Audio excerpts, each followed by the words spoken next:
right now, in this very moment, we are in Oklahoma City at Encore Fulfillment. It's Black Friday 2025, and we're packing your orders. My name's Sanjay. I'm from Replo. We help you build landing pages to help you sell more stuff on the internet. And after you sell stuff, you actually have to send people the stuff that you sell. And that's what's happening all around us. What we're gonna do for the next couple of hours is we're gonna take you through what happens at a 3PL on arguably the busiest day of the year. And then afterwards, we're not only going to be packing orders for real customers that bought stuff, we're also gonna be building landing pages for the orders that we're packing, because we can do that now.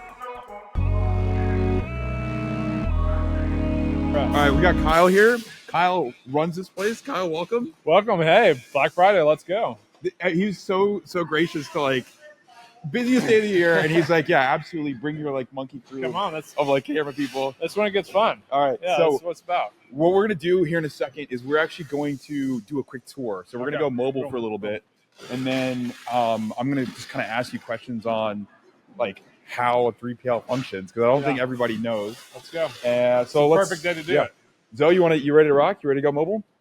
So Kyle, what I'm going to do is I'm going to mic you up. So I'm going to give you my mic. So give me a second here. We're still good on the audio with this one?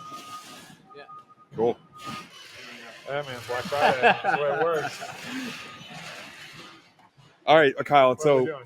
walk us through, give us the lay of the land. Tell us where we're at, what we're looking at. Yeah, Oklahoma City, Black Friday is when it gets, every day of the year. This is Super Bowl for us. So orders coming in, we're shipping them out. We can't get behind because orders coming in behind that. So, Okay. Yeah, So we'll be here today, tomorrow, maybe on Sunday, and then all of next week just pumping out orders. Nice. Yeah. Okay, so let's do a quick walk through the place. Yeah.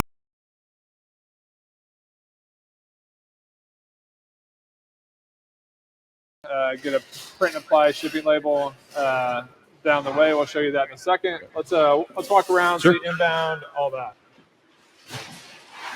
Yeah, so our this one of our facilities is 120,000 square feet. We're going to ship anywhere from 7 to 10,000 orders today. Come back in tomorrow, do more of that. So you can see our line here. This is actually the end of the process where you can see orders coming down. They've been packed. And our Cuba scans, getting the weights, dims, verifying everything's correct. And then print and apply the label here. Wow. And then that's going to go down sick. the line. And it sorts according to carrier. So we make sure we're putting it with the right carrier. So it kind of removes any type of errors that might happen on the handoff with the carriers. That's sick. I didn't see the label printer earlier. Yeah, so that's fun. We really helps us with our throughput and just getting as many orders out the door as possible, because those orders are coming in fast, right? Black Friday. Hopefully, if you're watching this, you're making an absolute bag and a half. It's just cover the microphone so it doesn't. Okay. All right. Yeah. Tell us where we're at right now. Tell us where so this is where the warehouse starts. This is our inbound section down here. So this is one of our dock doors, but we kind of sort inbounds come in. We sort it out, match it to the carriers or to the client's PO, their expected inbound, scan, verify everything, make sure that what they ordered comes in. From there, we are receiving it into our inventory system, reconciling it to our client system, and then putting it away in our warehouse for the most efficient process. Whether that's bin picking or it's going to back stock, going up in the rack. So, yeah. when you place an order from your manufacturer, and you probably just see like a spreadsheet of like this is stuff moving through and numbers being updated. Yeah. But real people, and this is the thing that I really want to reiterate today, real human beings are responsible for getting your products to the hands of customers. And there's so many parts that go into this. And that's why this is such a special part. I think it's often overlooked. And that's why we're doing this. We have to tell these stories. And this is also just super cool. I used to run a warehouse much smaller than this, so I'm just like eating out the entire day. Yeah. So that's actually one of the battles we face with our clients is because they see numbers on a spreadsheet. They don't know what type of space that's up. It just becomes like abstract. Yeah. And then, oh, we have 4 containers coming in this week. Well, there's a lot of product on those containers, a lot of put away, a lot of sortation, and then a lot of outbound that goes along with that. It can become where you become detached from what's actually happening in the warehouse. Yeah. It's great that you guys are doing. Yeah. It's awesome. This is one of the few locations that you have. And this is 120,000 square feet, 24-foot ceilings. Our other locations, 150,000 square feet, both here in Oklahoma City. nice. So like called North Dallas, which is it's close. It's close. We're waiting for the tollway to get all the way here. That'll be, I can rip up here at 120 miles an hour. Yeah. Inbound, we receive and then we put away mostly into these blue bins, and this is where we're picking from front stock to fill the loops. You gotta check, like, this is real stuff. Come check this out. You doing okay on there? Look at this. This is real stuff. There's some barbecue rub right there. Let's go down the aisle and set up. There we go.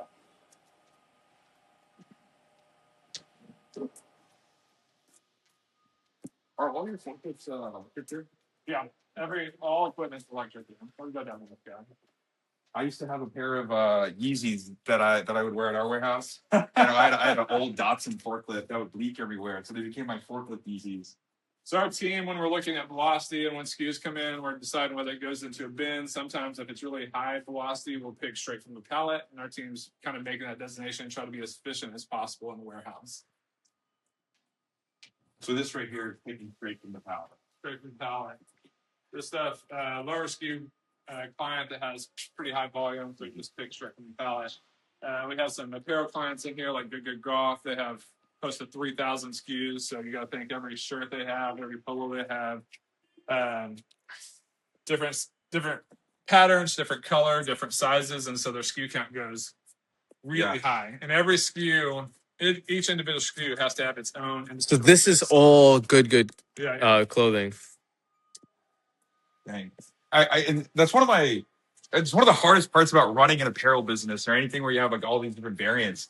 Like you have to just stock. You have to have the inventory, so your costs go up there. But then like you have to organize all the stuff. You have to store all this stuff. It's complex. Like running an apparel business is a tough thing. Yeah. Good. We have Good. We have Optic Gaming in here too. They both do a lot of like seasonal launches and drops, and so the SKU count can get pretty gnarly because they're constantly turning that stuff over.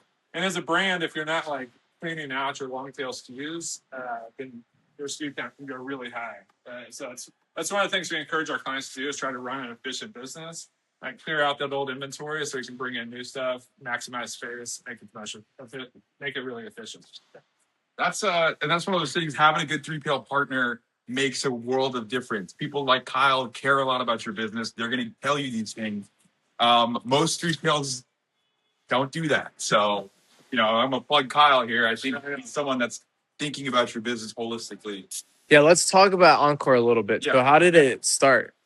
So me and 14 years ago, me and my co-founder, we started in 5,000 square feet. We kind of saw the rise of e-commerce, and it's a picks and shovels game, right? So we weren't going to get into the e-commerce side, the B2C side, but we saw that there's going to be a need for warehousing and for order fulfillment. So from there, we grew the business slowly, and then we're lucky enough to partner with some like marquee, kind of at this point, some national enterprise accounts like Simple Modern, Good Golf, it's growing really quickly, Optic Gaming, Trevi.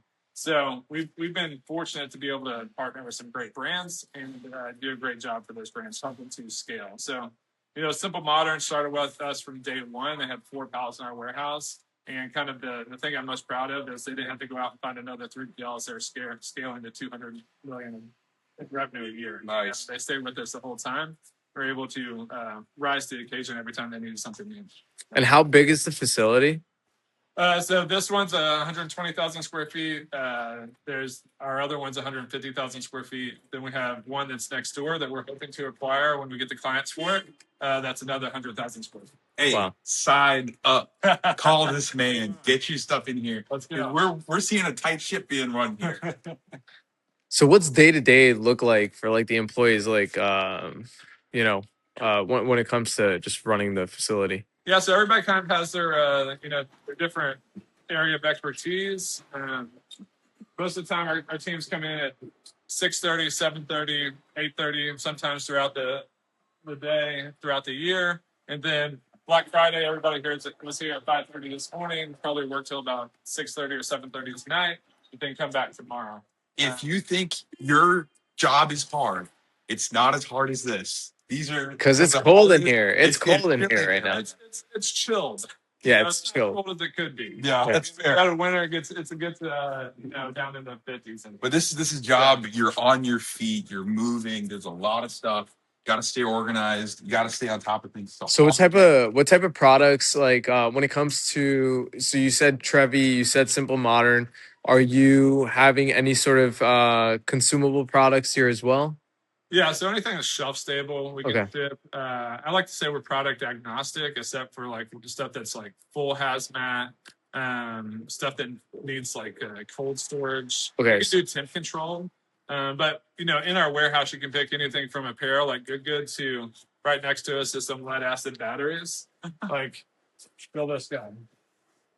Oh, yeah, Like, that is. You wouldn't think it's like that heavy, but it's pretty heavy. Yeah. And this is one of our. I have to. You want to hold that? Oh, wow. Yeah. So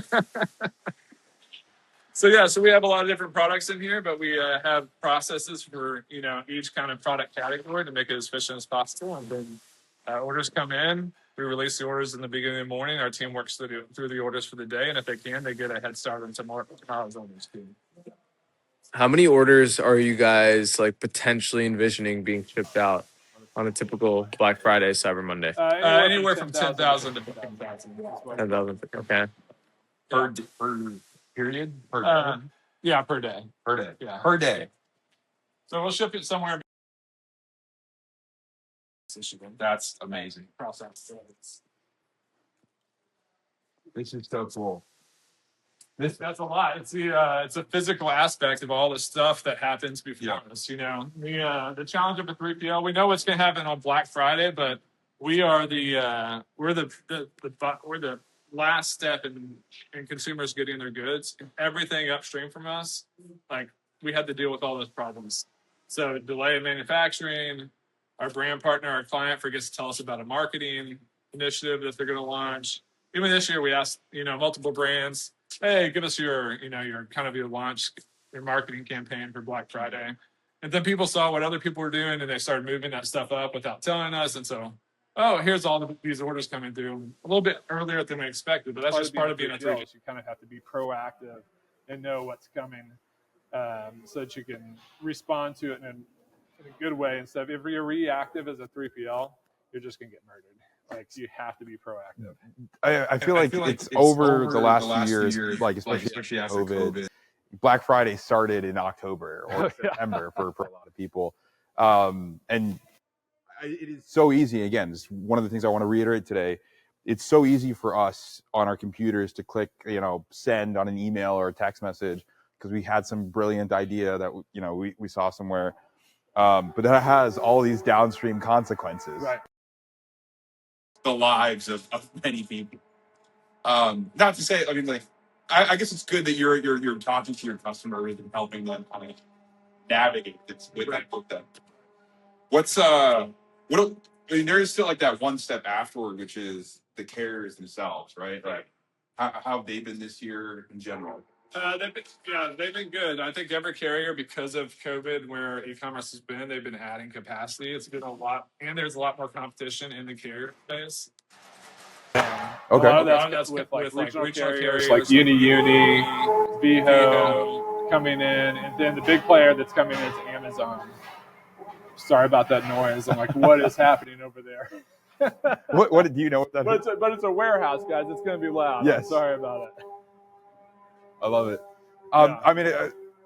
When people use a 3PL, do they use your negotiated rates typically, or like how's that? Yeah. So because of the volume we're pumping out, that's something that we're engaging with maybe every quarter, at least every 6 months. We're looking at all the different carriers that are coming to market, renegotiating our contract, looking at what's the most competitive bang for the buck, along with service level, because There's some providers out there that can get you really low on shipping, but you get what you pay for. That's kind of, we're not the lowest cost 3PL there is, just because we firmly believe you get what you pay for. So if you want a quality 3PL that's going to respond to your emails, it's going to be proactive and work with you, knowing what's going to, like, there's going to be challenges along the way and trying to be in front of those challenges, like, you have to pay for it, and so that doesn't mean that we're the most expensive either. We're like the best value.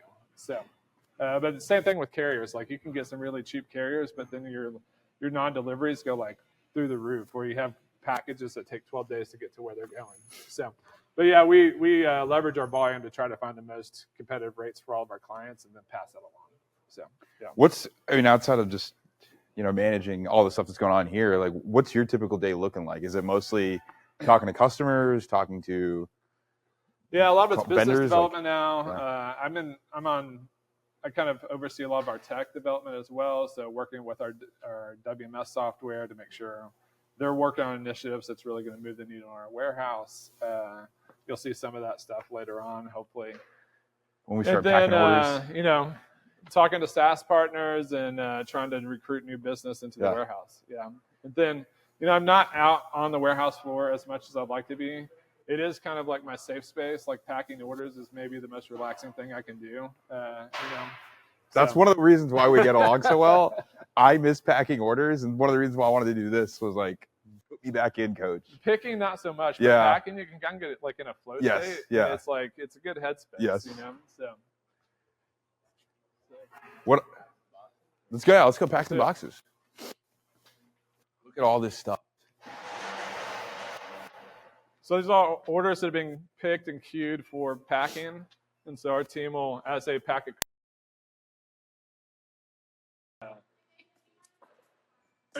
We scan twice because we want to be as accurate as possible.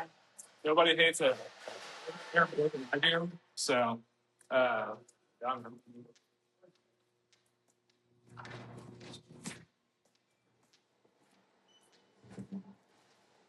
we got our own little dedicated space away from all the real professionals. We're packing stuff like this today. Look at this. Straight out of OKC as well, I believe.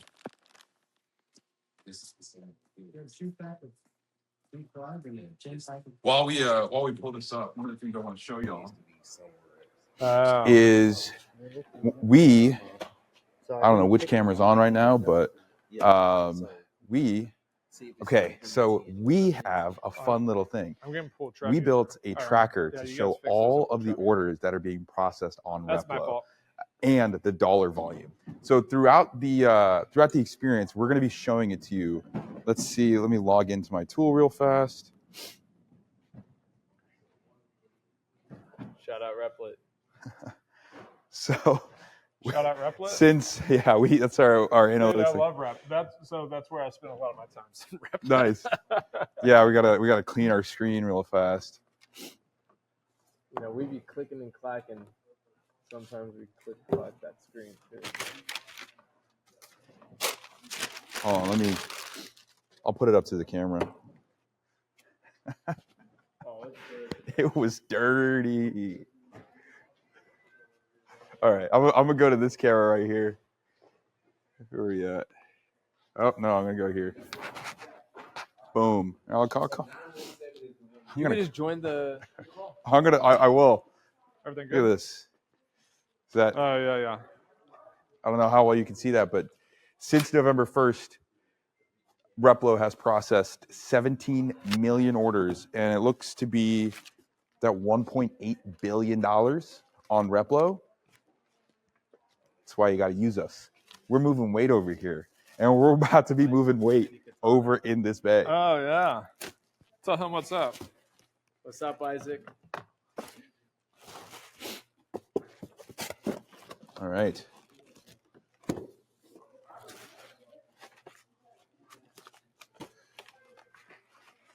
We should be good to. I can turn my phone off. Yeah. Yep. Cool. You're still mic'd up. You're mic'd up as well. Yeah. If you want, you can. What's that? There's a mute button in case you wanted to mute yourself. Ever. So right here, Let's put that. Can we put that on the?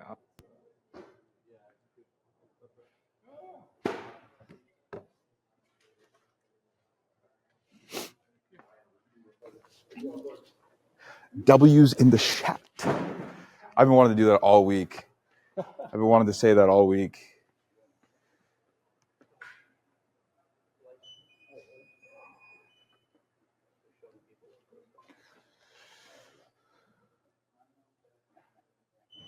I'm not using headphones.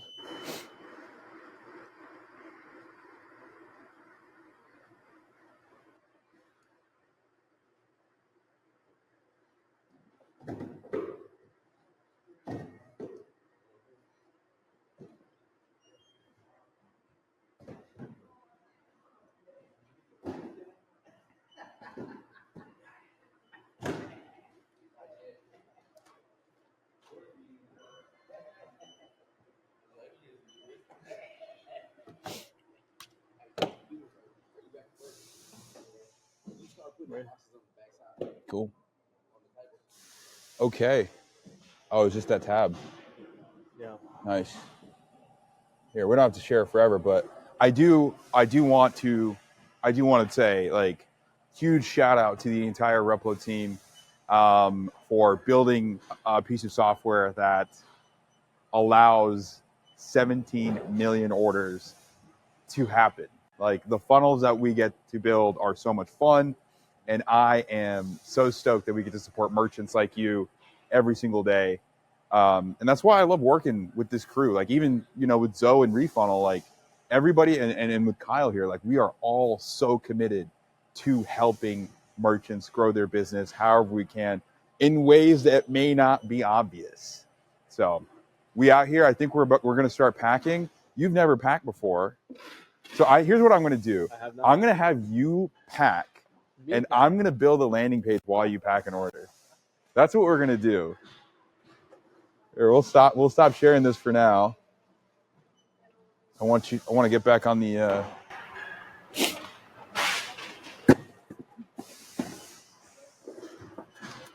I'm so excited.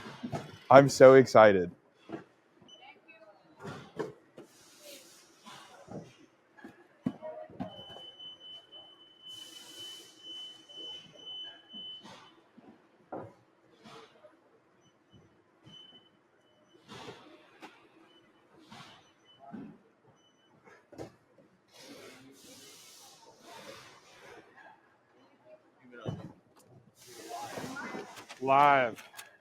All right, let me show you the process here. So this is our direct pack, so low SKU, high volume.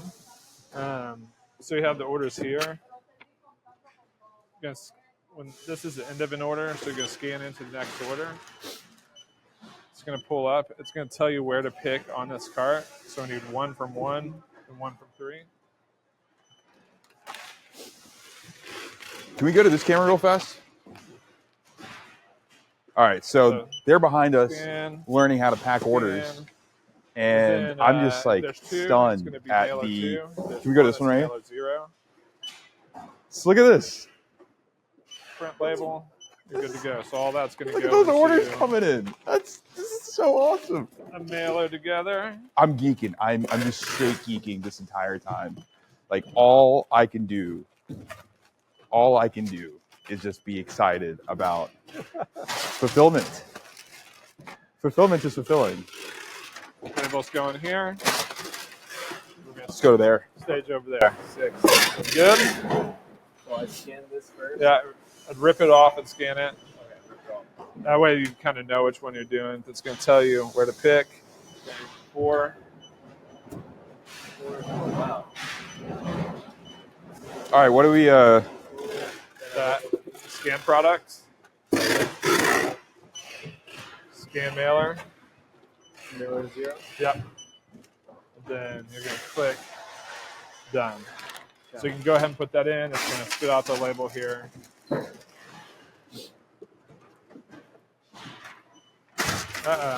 Unable to generate. That is one of the things, especially on Black Friday. all the carriers are getting bombarded by shipping requests, and so that's where we see some like can slow us down a little bit. Is because like FedEx will be a little bit wonky, DHL will be a little bit wonky. It's because everybody in the supply chain is dealing with bottleneck issues, right? All right, next one. So pull that guy off. You're good. Hey, Kyle, can we scoot this just a tad? Scan it. You okay if we scoot this just a tad? Yeah, that's good. All right, this is B2, right? You good? No. Oh, 4. So here, All right, I'm going to go. scan that guy. Were you on that camera right here? Oh, we're on this one. I'm going to start. Okay. Hey. Thanks. I love this. This is so awesome. I feel like Kai Cenat right now. And that makes me happy. That makes me genuinely so pleased. What I'm going to do is Zoe is packing some Trevi hydration right now. And what I'm going to do is build a landing page for Trevi while he does that. So I'm going to share my screen here, and then we'll go side by side, and we'll show him do that while I build a landing page.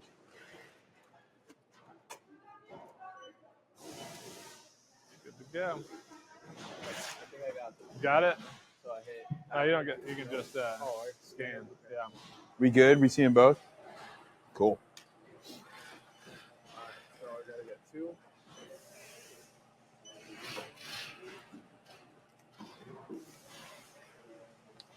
I like it, man. First time in the warehouse. Is he ripping? Is he? Yeah, he's got it.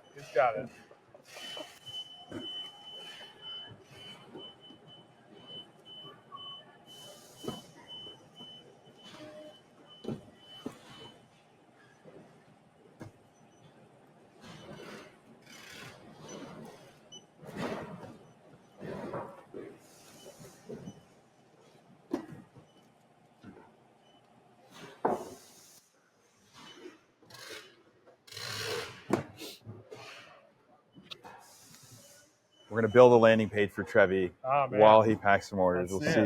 We'll see how it does. This is the new AI page builder. Yeah, that's awesome. So it works with Shopify, also independent. So if you want to spin up a landing page for like lead gen stuff, you can do that. Oh, nice. Yeah, that's cool.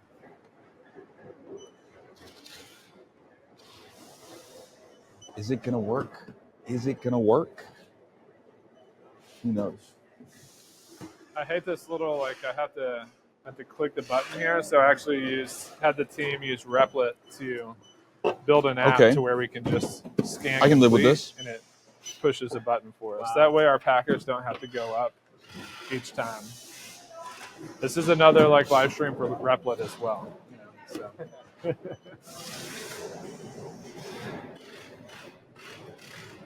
Is this it? This is their page. Okay.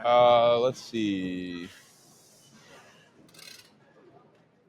What would be a fun variant? This is a beautiful page. Honestly, I'm like, why bother? This is great. Oh man, they're crushing. Let's go get some inspiration. Personal favorite's a grape. I have a grape. Personal fave. Oh, you know what we could do? I'm going to spend more time coming up with an idea for a page than I am an actual page. Let's just go with template. Let's just find a template.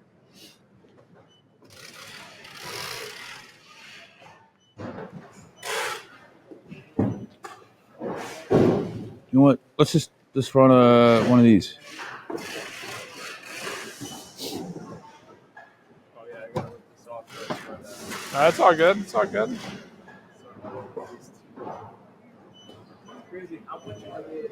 Is it free shipping for these, or everyone keeps ordering this one? So I think some people are on subscribe and save. Okay. And then I don't know what they're shipping. Or actually, you know what? No. I actually don't I stay away from looking at what our brands, what our clients are offering at the moment. Price points, all that. Let's go fun. Let's go fun. Let's do something crazy. We're We're going to be super accurate, super efficient, and get it out to the customer. So.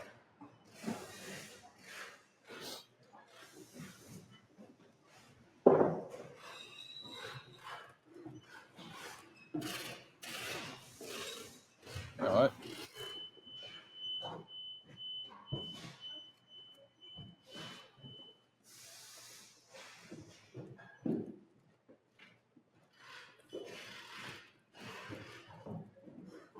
Are you live streaming this too? Yep. Like your window? Yeah. Oh, nice. Everything is content. That's amazing. And now we wait. We'll see. We'll see if it's okay. It's gonna do some stuff. This will probably run for a couple minutes, and then we'll come back and we'll have a page. I feel like Zoe's getting in the flow state over here. That's good. What would you do when you're packing orders? Like podcasts, music? Music. Yeah. Music? Yeah. I found if I had like a podcast running, I would like get like oddly distracted. So I was just like put some music on, and I started listening to like EDM or like house music, because then you could like really get the like. Yeah, you gotta like beats per minute. Yes. It's like really important. What do you do? You know, I like quiet headspace some. So like in between kind of EDM stuff, focus music on Spotify, and then just like no music. You know. You like noise canceling on, or you just let it rip? What's that? Do you turn on noise canceling? No. I'll just out here listening. I also like to hear everything that's going on. Sure.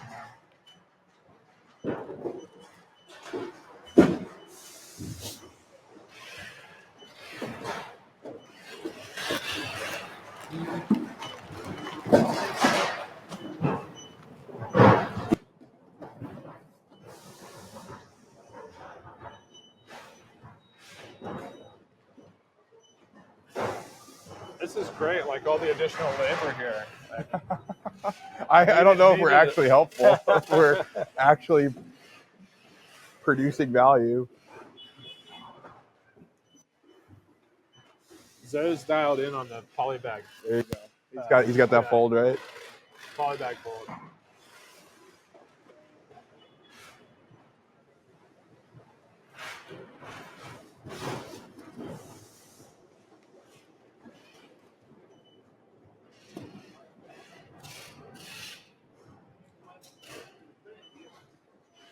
What's that? Up? Okay.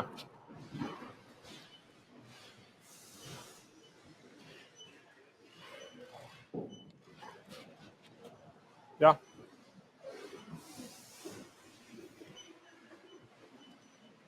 So I noticed it makes a little ring thing. Yeah, I like the sound. Yeah. When I'm out here and I don't hear the sound, I kind of get like, I start to worry. I like the audio confirmation. Oh, sure. Yeah. Some people will turn it off and.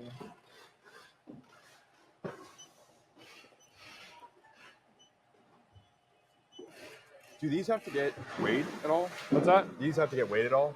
No, we're kind of in between. Some of our stuff goes down the line here, and we have a dimensioner and a scale on the line, and then stuff that we are shipping at the station, we've done.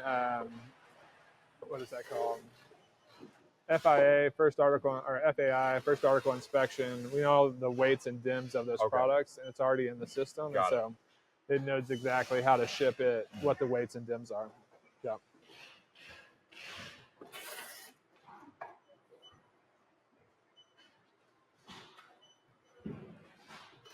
We've got 50 people live right now on Twitter. Oh, yeah. Watching the Shopify dashboard and watching 3PL. Let's see what we got over here.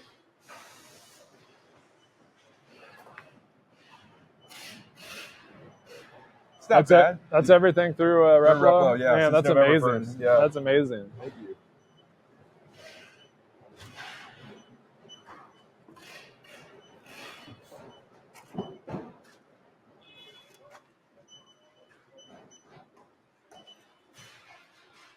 Can you put me on this one? All right, put me on this one right here. I'm having so much fun. I don't know about anybody else. I'm having a freaking blast. Look at the movement back there, the speed, the agility, the fulfillment. I'm fulfilled emotionally. Special type. It's a special type that We're runs building landing warehouses. pages. This is great. This is the craziest thing ever. This is the second time. This is the second time this year that I've tweeted out a crazy idea, and you've been along for the ride. Yeah, man. The first one was paintball in New York. You can't pass that up. That was great. The most painful e-commerce event I think any of us have ever done. And I'm not even gonna I got worked at that event too. My team got worked. I just decided to eat as many paintballs as I could too. Yeah, that's fun.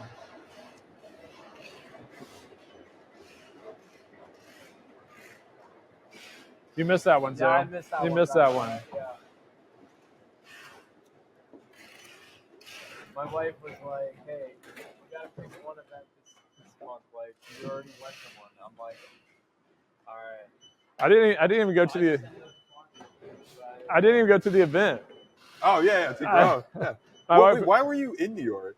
Just for paintball. Are you serious? Yeah. I was already on the road, and I was like, "Hey, I was in Nashville for an event, and I was like, "Hey, I can fly to New York, and go play paintball." Yes, I will do that. No, that's fantastic. I'm so glad you did that.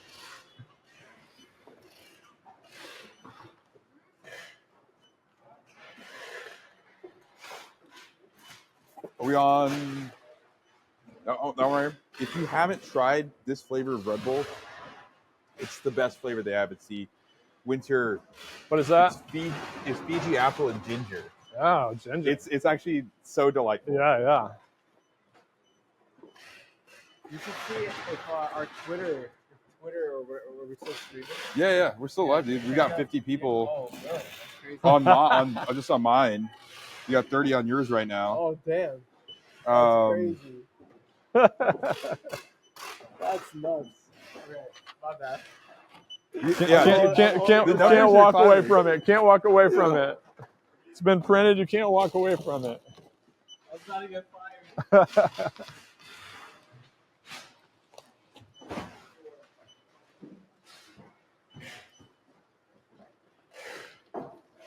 We run analytics on all our packers and pickers. So when we run that next week, I'll show you where you're at. I'll show you where you rank.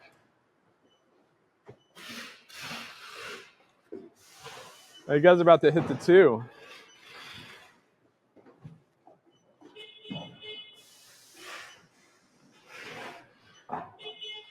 So what's fun about this is this number is actually underreported. There are a couple of countries in Asia that, for whatever reason, the currency conversion got really messy. Yeah. So we were just like, let's just be safe and remove them. It's just really that's cool crazy. Yeah.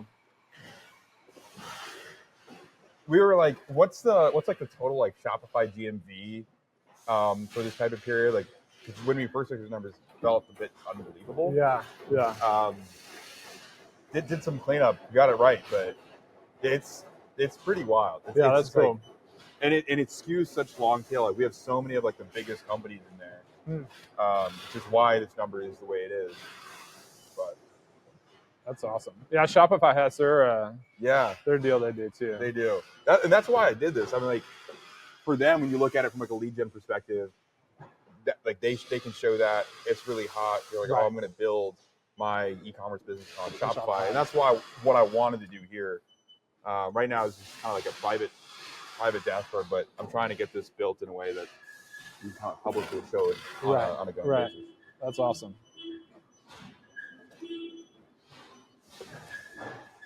Okay. I'm not mad about it. We got some results. Yeah, so this is basically said building a landing page is 20% off. I fed it a page, and then the collection, kind of recreated the collection page a little bit. If I was actually logged into, or if I had connected their Shopify, I could actually add these products to cart pretty easily. Gotcha. But then you can do fun stuff like like add, let's see, what would be a fun little thing? Add a slot, Christmas themed slot machine at the top where it spins. It spins when you pull the lever. All of these items are Christmas themed emojis. Any combination wins a 10% discount, which comes up as a pop-up after the spin completes. Customer can respin. Oh, that's cool. So can you, like, one of the things I'm trying to figure out how to kind of showcase more is like wacky stuff like this. Yeah. Where you're like, it's functionally like a mini game, or like it's the spin the wheel, right? But a little bit more engaging. One of my favorite websites while that's building is Drake related. And this is like, this high res graphic of his house. Yeah. And you go inside, you click on one of these hotspots. It's a product. You can buy the product. And so we started recreating that experience for Frank's Red Hot. And so they wanted to do one for University of South Carolina tailgate. Okay. So we made a graphic in Gemini and then added like where the hotspots need to go. And then, it was like the full spread. You had like the wings, you had, celery and ranch, and each one was a hotspot. And it would open up a pop-up that showed like a quick like recipe. And then if you wanted to add to cart or like go to the product page, you could direct it from that. So, that's cool. And that's the kind of stuff like, yes, we can build the type of landing pages that, people have been building with Replo for a while. Right. But it's also like, let's build some like cooler, some more fun stuff. Things. Yeah. Right.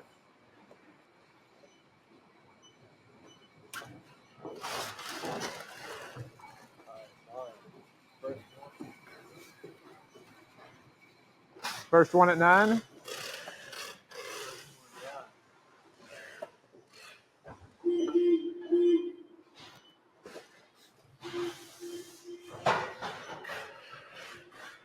It's all mobile responsive right off the rip too. Wow. All right, let's see what this.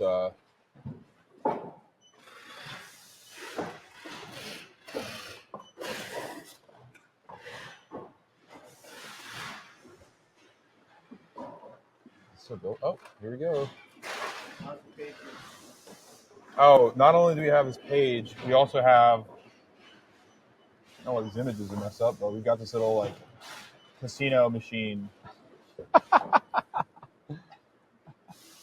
That's actually so much fun. That's wildly impressive with just prompting to do that.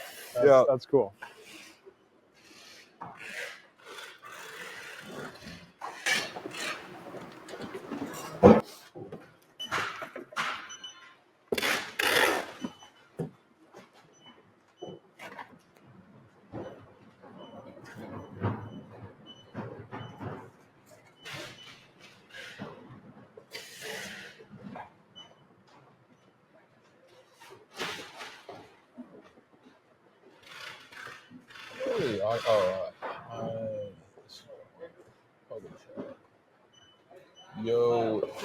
Software that you guys developed, or no? So it's a third-party software. So there's a bunch of different 3PL softwares.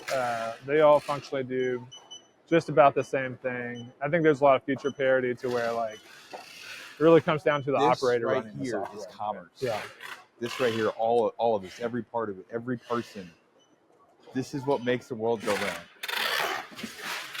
Or some gravity or some such thing, but this is where it's happening. No, you're all good. I just.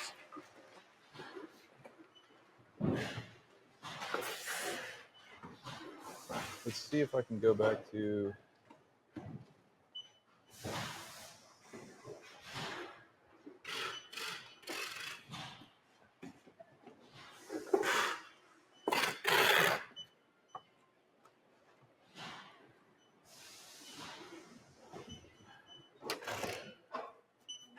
Joe, we've got 64 people.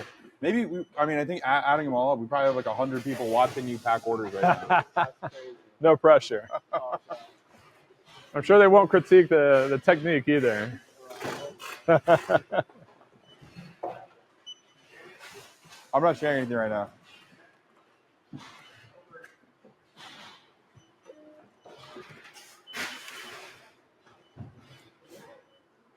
Can we split like him and then this camera? Is that possible? Yeah, you're welcome to come through.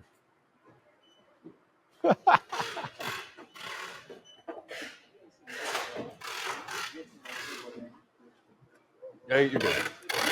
Oh, no worries. Jonathan, you want to take the back of this? What'd you say? You want to try this? Yeah. I need to. All right.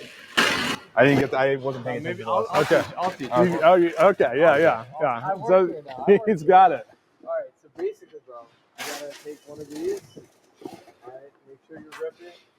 Scan it. The pick slip. All right, this bad boy tells you what to do. So it tells you, all right, that number and that number, so 4 and 10. So we got One of each. one of these, and then one of these. Cool. Take one of these, and then for it to calculate, scan the mailing. Oh wait, I gotta scan the product first, and you'll hear a little beep. Alright, beep beep. Alright, cool. Scan that bad boy, and now you can print the label, and you can start packing that up. So, and, yeah, it's simple as that. Some would even say it's simple and modern. Yes, it's a very modern, simple way to do it. That's pretty good. Oh So yeah, don't forget this. it's pretty good. There's actually internal debate. Some people, like some 3PLs, don't put in packing slips anymore. Yeah, wait. You gotta put the Good call. Did you even work in a warehouse? Hey, man. It's been literally 5 years. You've been putting on them on this side for a reason? Nah, Just- Just make it look nice. Okay. So you can scan directly into the next one. So I worked in retail.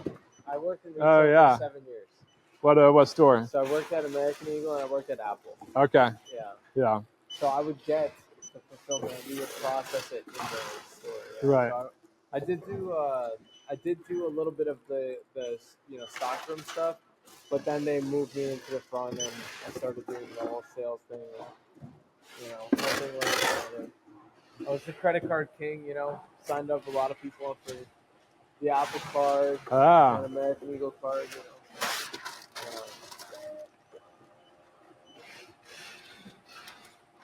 This is actually weirdly relaxing.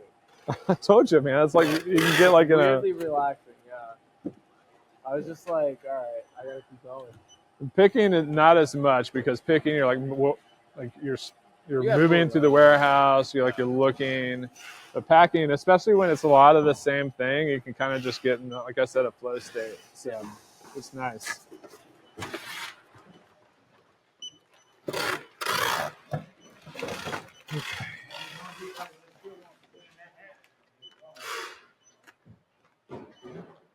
So we got this.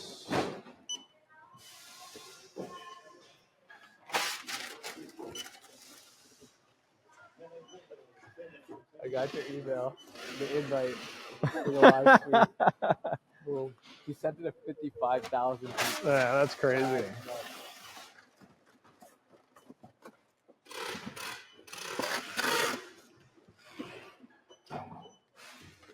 I think I might be bad at taping things.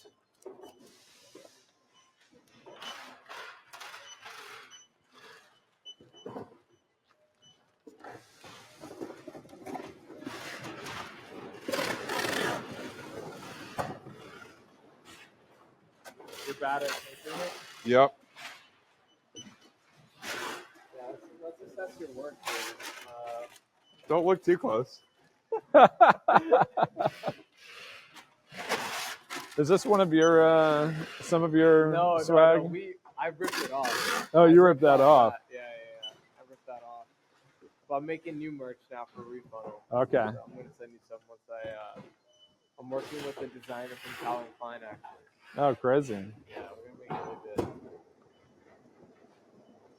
Yeah, she's a fashion designer or whatever. I was like, let's make streetwear and stuff that like people will actually want to wear.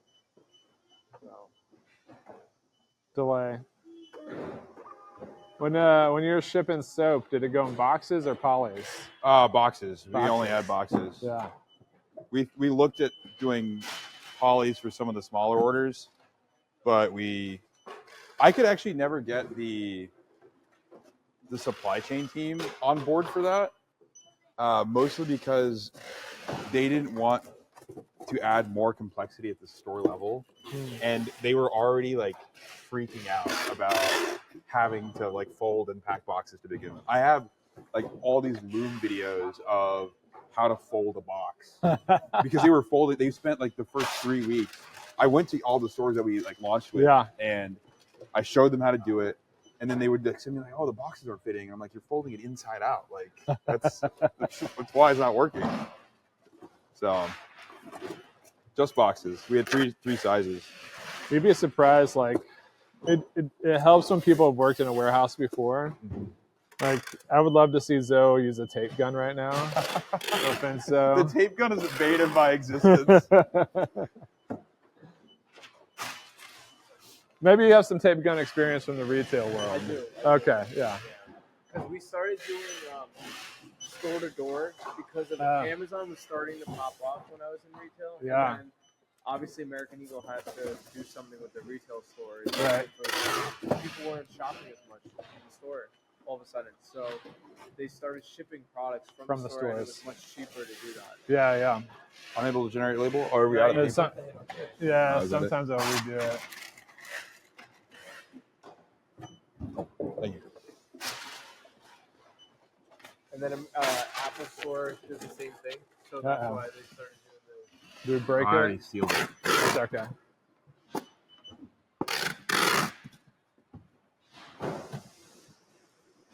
Could be an address issue. So I'm going to take that one. You can do the next one. Okay. Yeah.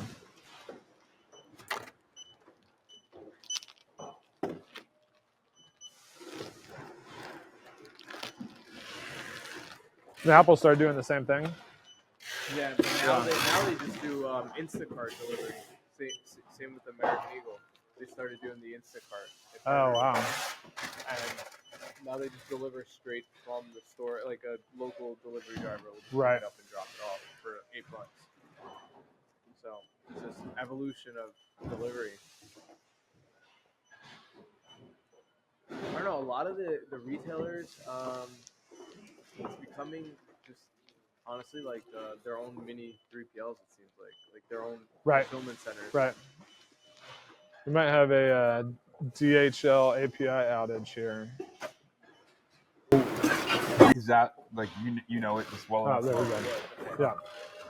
That Like I would've said, been like cool if it was though, good content. Like, all right, let's troubleshoot this live.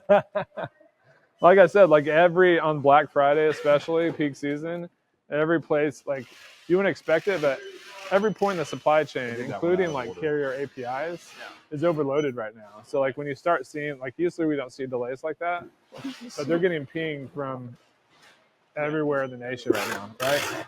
So what differentiates you guys from like another 3PL? yeah, so one, I really think that location matters, especially for like a apparel brand, or, you know, a lot of 3PLs in the past 5 years have tried to sell multi-node, which is good for certain size brands, but really brands that have really low SKUs and really high volume. And so one, we very well situated in the center of the U.S. We can hit both coasts in 3 days. And then we have on-site account managers that respond to emails. We're proactive. Our job is not to end up on our client's issues list. So that's why we're proactive, we care, and we're going to help our clients scale. You know, there's good 3PLs out there, but 3PLs as a whole get a bad rap. Yeah. You know, One thing that we're really committed to is not growing too quickly, because that's when 3PLs also get in trouble. Is when, no, like, I don't know how other people feel about this. There's some like 3PLs that take a bunch of VC money. Yeah, don't worry about it. What happened? What happened? I just suck at taping. Adhesives I think- are not my thing. He's struggling. You know, there's this deal where people try to grow too fast and their service I suffers think that's because with of it. software too. I think that with any business, I feel like you can't shortcut. Yeah, it's like this rush to acquire clients at all costs and hope you're going to be profitable on the, on the other side of it. And I think within the last year, we've seen kind of two startup 3PLs just like shutter their doors, no notice, and let those clients scrambling. So I feel like there's a huge advantage that you're in the Midwest, like, and then, I mean the South, because like it is much shorter transit time. yeah, I mean it's three days to both coasts. Warehousing isn't as expensive as it is on the coast. Cost of labor isn't expensive. So, like, this area of the U.S. is a great place to house your inventory.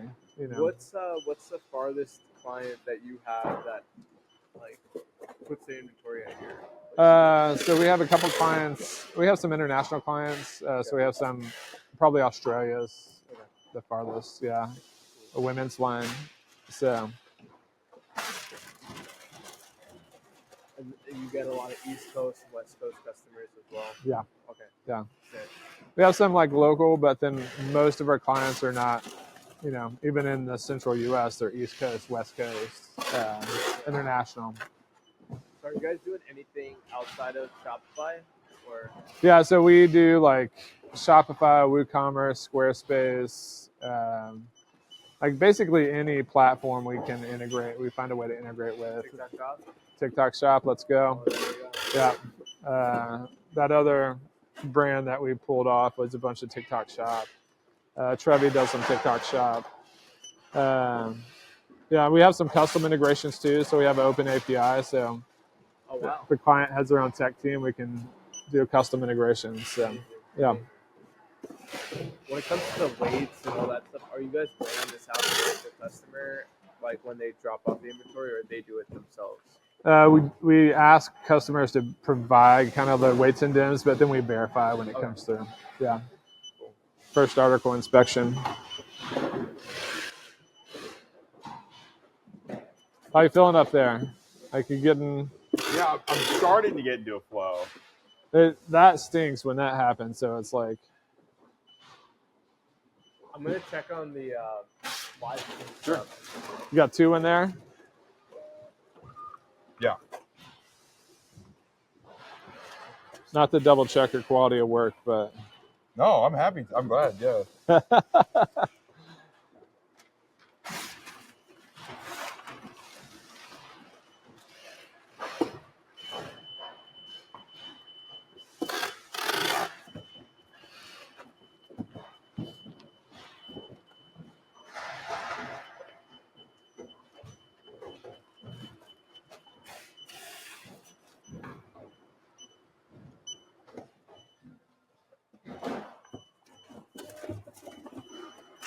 The sound does help. What's that? The little confirmation sound is nice. Yeah. I prefer it. I don't like it when it's off.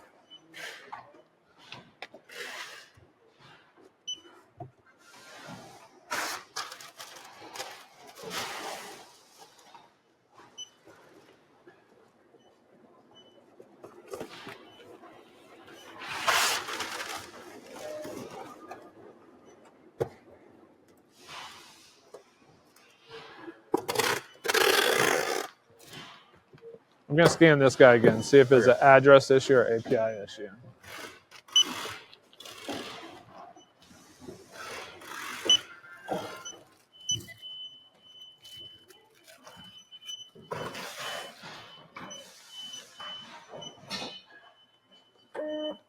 API issue.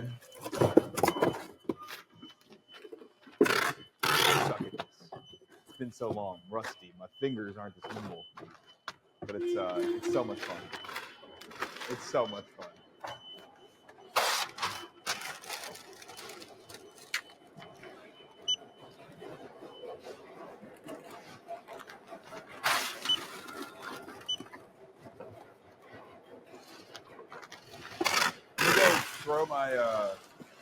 I'm gonna throw my analytics back on the screen here.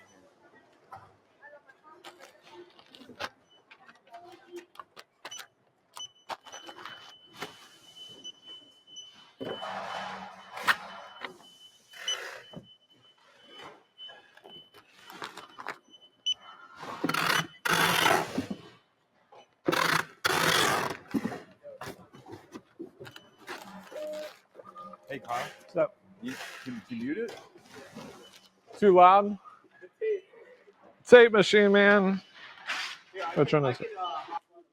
Yeah. Okay.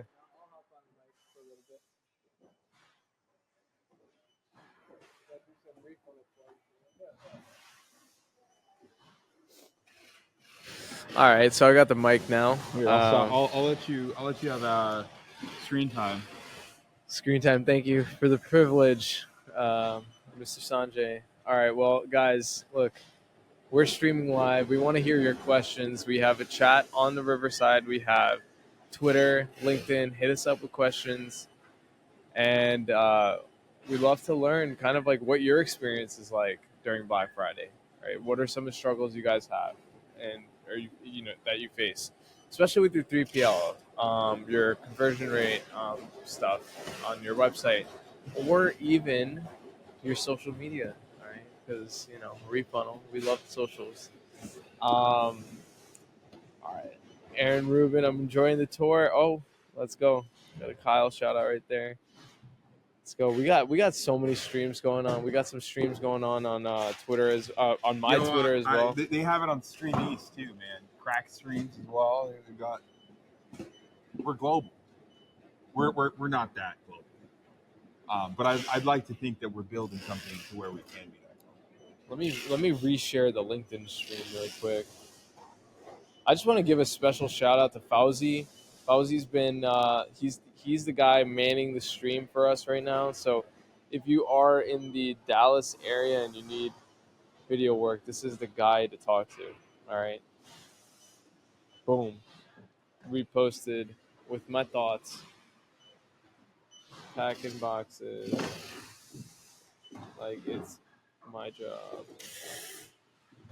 BFCM live from the warehouse. Let's go. You guys just saw. Let me make a post. Content is so important, guys. Always post content. Try to post at least once a day on all social platforms. This is why streaming is important. Obviously, you want to make the content good and well thought out. So you do that. But posting content, it's the investment that a lot of brands are making right now. Boom. I would say, for Refunnel, even most of our traffic is coming from creating content. And I think that was the same thing for my snack box, company that I'm running with my boy, Wayan. So Halal grew all through organic content on Instagram. And it's good stuff. It's you got to make the content fun. You got to make the content organic fun. content, and the product is good too. I've been a customer of theirs, and there's some like really good. My guy just likes to eat snacks, bro. That's what it is. I can't believe you did that to me on the street. And you know what's really upsetting? My belly, full from Thanksgiving yesterday, did jiggle when he did that. Like I felt the rebound effect, and it's crazy work. My guy's transforming into an Indian uncle. Dude, as soon as I turn 30, I'm going to start walking around like this. Hands behind the back. That's the tactic or technique that Indian uncles have. And he just needs Adidas flip-flops. That's like the last step for his transformation. I got a Justin Bieber Skylarks flip-flops. I've been wearing them around. They're not the same. They don't hit the same. Oh snap! Oh snap! That's like you're like a bougie unk. You're bougie unk mode. I have a Gen Z soon-to-be wife. There we go. She's gonna keep you young, bro. Yeah, she does. She does. Shout out Amber Jones. director of social media at Buffs. Oh, I love it. Amber Jones commented, fulfillment is fulfilling. Oh, dude. She's quoting you, bro. Oh, dude. She's I can't quoting. wait for the Clippers to get a hold of this. It's me, the Clippers. So a little bit about what we're going to be doing for the rest of the day. We're not actually going to be basketball going team. to, We're because talking we're in about the Oklahoma concept. City, That's where we the are Suns as are a playing society. tonight against Oklahoma City. So we're like, yo, we got to watch it. So NBA Cup game tonight. Any NBA fans, hit me up. I love the NBA. OKC. I mean, not as Unbelievable. much once the sports I'm so gambling excited stuff for the started, but you know, The I only feel like other I'm game gonna I've get been to fired. here Kyle's gonna was fire me because I'm on my phone too the much. But you know, last I gotta Kobe engage road with the game. audience here. Yeah. So we got some that was, DMs like, up as in here. the biggest Kobe fan, I was like very moved by that. Let's see. I'm gonna take a selfie. Let's see if I can take a selfie here with this live stream. Streaming live. This is the doofiest picture ever, bro. Look at us. It's crazy. Hold on. Since he hit me with that tubbiness, I just want y'all to know the size difference. Okay, I've got some height. I've got a little bit of height. All right. Yeah, he does. He did get some genes that are an anomaly in India. Yeah, I'm like the only tall person in my family. Yeah. Like, how tall is your dad, bro? He's like 5'5". Yeah, bro. Like, My mom something is 5'6", happened. bro. Something happened, bro. It was My mom's joke. It's like my mom's like does a bunch of gardening. Is that she gave me Miracle Grow. Yeah. You definitely. I think it was the Missouri water, bro. Something out there that made you tall, bro. It was the beers. It's the beers, I don't bro. even drink beer that much anymore. Look at what my brother said. Just a 500 gifted to Shiggy. What does that mean? Like, have you seen on the TikTok lives? Oh my god! Yeah. Bro, it's only Indians commenting on her posts, bro. That's all I know. Actually, that's not. I don't know hardly any Indians. Oh if you're my Indian, god. don't at me. Actually, I'm good. I know plenty. Oh Bro, man, where should we stream next? Like, we should go to China. I think we gotta go to China. We gotta go to Shenzhen. Yeah. We gotta go to the factories. We gotta go to Wuhan to see. Never mind. I won't get there. But no, we gotta go to They Shenzhen. got great food to try. Yes. That moment right there, what we just did, that's the part that's going to get clipped and get us canceled. It is what it is. All of our man. political aspirations just went out the door because we made that joke, and we'll do it again. Man, we look like two brothers. Yeah, Two brothers streaming. Kyle's just like, what are these guys talking about? We were gone for what, 5 minutes, and he's done. Yo, he did like 30 boxes already. Oh god. He's locked in. He's locked in. We do. Bang, bang. And he makes it in. Look at these. So what do you think OKC is going to, what's the score going to be tonight? What do you think? Oh, man. So we've been, our net box is rating amazing. 17 for this season. It's We're great. playing the Suns tonight. We have J-Dub back, who's an all-star, second team All-NBA. I think we're going to win by 30. 30? What do you think? Who are we playing? They're playing the Suns. Yeah, we're going to win by 43. 43. I think it's going to be a shutout. But here's the thing. The Suns have played pretty well during the NBA Cup games. So they're 3-0, just like OKC. So we'll see. Oh, they're 3 now. They're 3-0. Yeah. They're both 3-0 right now. They're tied. So this is going to be the determining factor. I got to share this. Oh, snap. Dude, we're deep in the $2 billion. billion. Wow.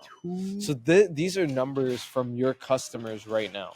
Yeah. How many orders they process through Replo funnel and how much revenue they process through Replo funnel.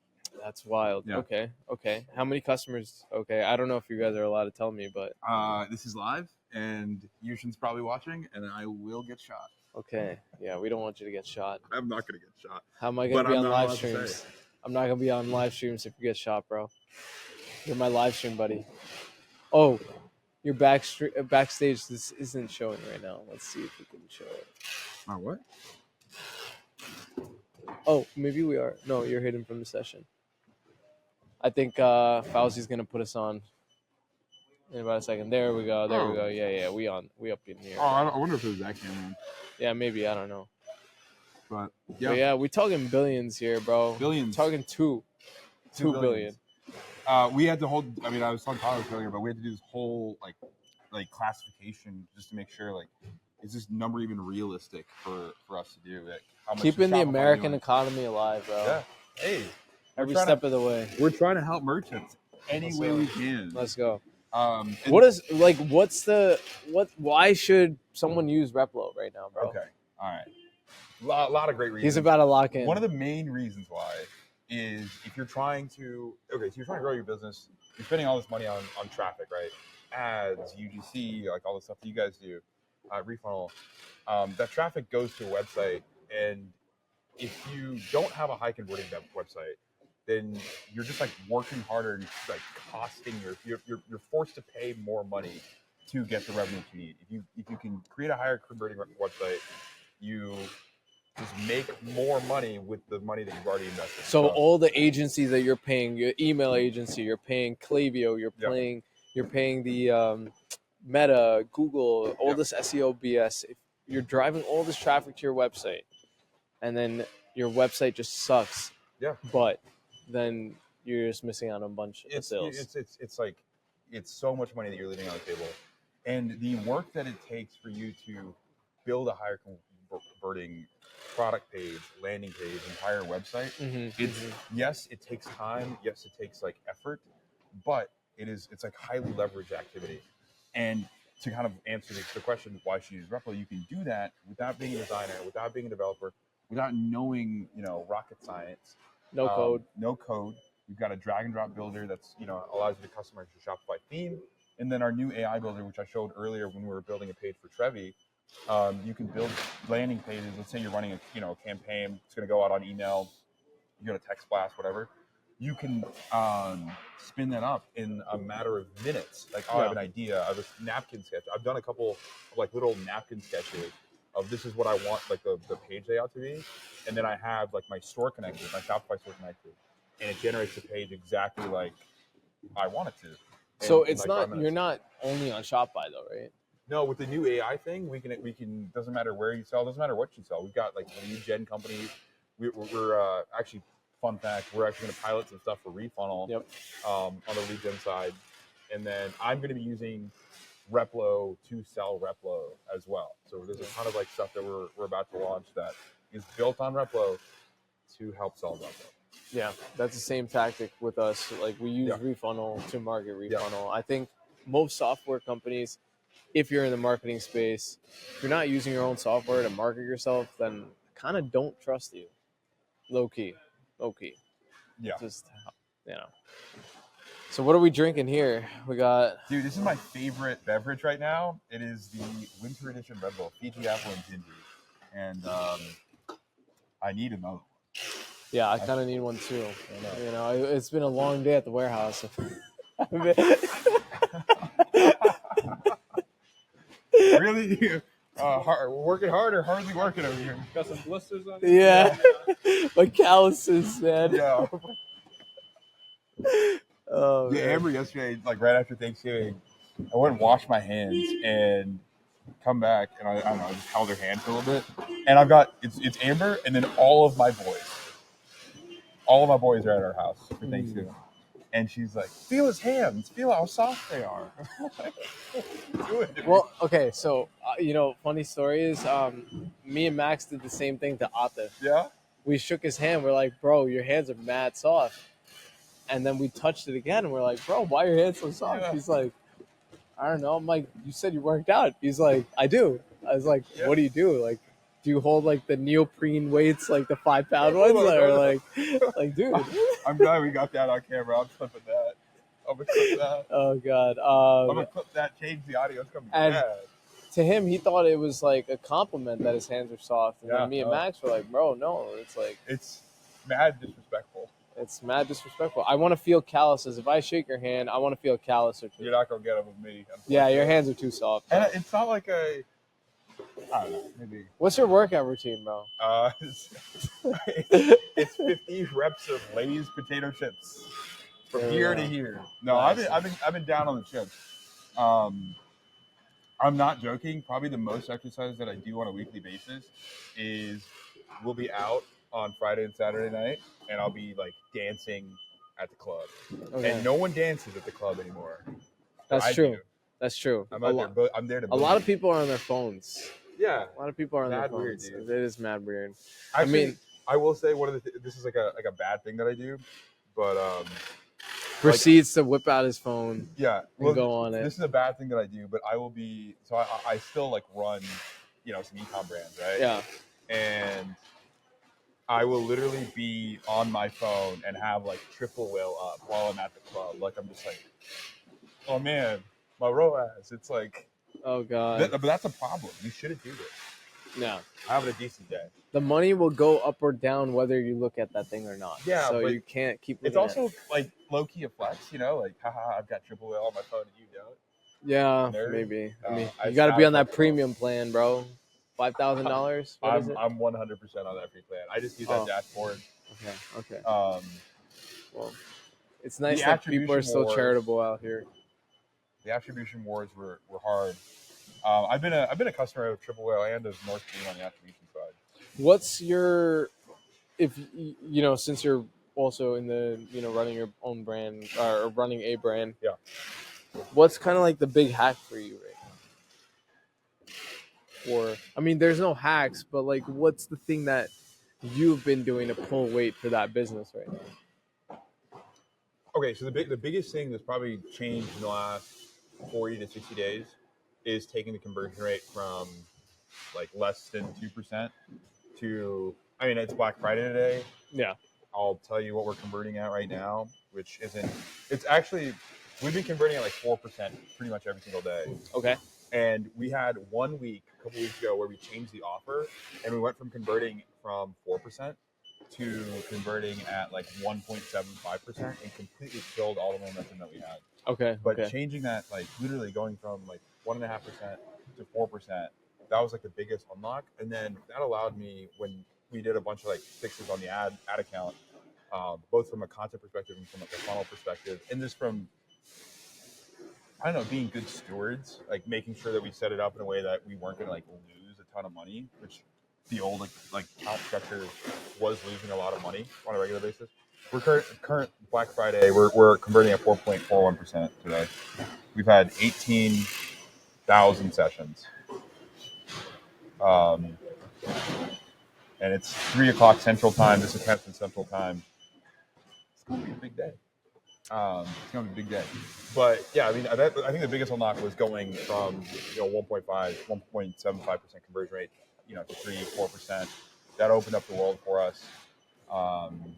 And then from there, it's just like making sure you make really great offers. If you have momentum, don't kill the momentum yourself. So we went from having like a really good offer, and we're like, kind of the way it's always been done was going down to a lower offer, but we were making almost 100K a day to not doing that, and then it took us another 2 weeks to get back, and that's like this week right now. So, makes sense. If you have the momentum, don't kill it yourself. Do anything you can to improve your conversion rate. That was new homepage, which you can spin up really quickly without any code on Replo. Is Gas Monkey Garage using Replo right now or no? I've got some ad funnels running. Okay, so not the main site, but all the principles that we took that I give to people, we applied to the amazing. And then I've got some like pretty interesting ad funnels hooked up to that. Cool. I want to ask you, man, what are some of your Black Friday cops for today? Like, what are you buying? I am buying nothing. Amber literally asked me last time. Damn, What do you that's not want? supportive at all, bro. I know. Well, you know what? Every year since I started working at Replo, I used to buy very little from stores online. I actually love going in store. Despite my entire career of life being built in e-commerce, I love going to stores in person. But since I started working at Replo, I have bought like so many different products. I'll tell you what I recently copped. I've got a supplement company called Breadwinner. It's like a morning kickstart stack. That's pretty good. Still eat Groons. I love Groons. I actually usually get them from the store now, so I can just go to Target and get them. Yeah. What I think I do think later in the day I'll probably get some of my big shoes. Okay. I've been trying to get my kick game back up. Yeah, I need some new shoes. Other than that, I think over the weekend I will try to find gifts for family. Yeah. But as far as for myself, I don't really need that. It's hard. Stuff, yeah, dude. it's hard. Yeah, I know. I might be. So my wife is going to be buying some stuff from random refunnel customers. So I told her, hey, look, if we're going to buy anything, we got to buy it from You're a good man for that. Customer. So she's going to be shopping from Portland Leather Goods. Yeah. She's going to be shopping. They just opened up a retail store. Yeah. And then Dooney and Burke, another handbag company. So I might be going broke this weekend. Yeah, they are. Dang, dude. My dad does this thing where he buys my mom Dooney and Burke bags every year. She's like, I didn't really need this bag, but thank you. Hopefully Chanel is next, but no, we got Dooney and Burke, so she's buying a bag from them, buying a bag from Portland. You just got a ton of stuff in your supplement game, or you got Olipop, right? So I ordered 5 cases of Olipop. Already got them. I ordered. I got, I think 8 boxes of IQ bars, or 10 boxes, or something like that. I counted 128 bars, so I don't know how many bars that would be from the store. But I'm not gonna lie, I thought they were called Ick bars the entire time. I thought they were Ick bars too. I thought it was a brown dude named Iqbal. Yeah, just added an R at the end of it. It's like Iqbar. But no, so I ordered a bunch of those, and then what's it called? Yeah, I did a lot of shopping. Transparent Labs. I really like. Is that a clear protein? No. Transparent Labs they are a supplement company that all of their supplements are third-party tested.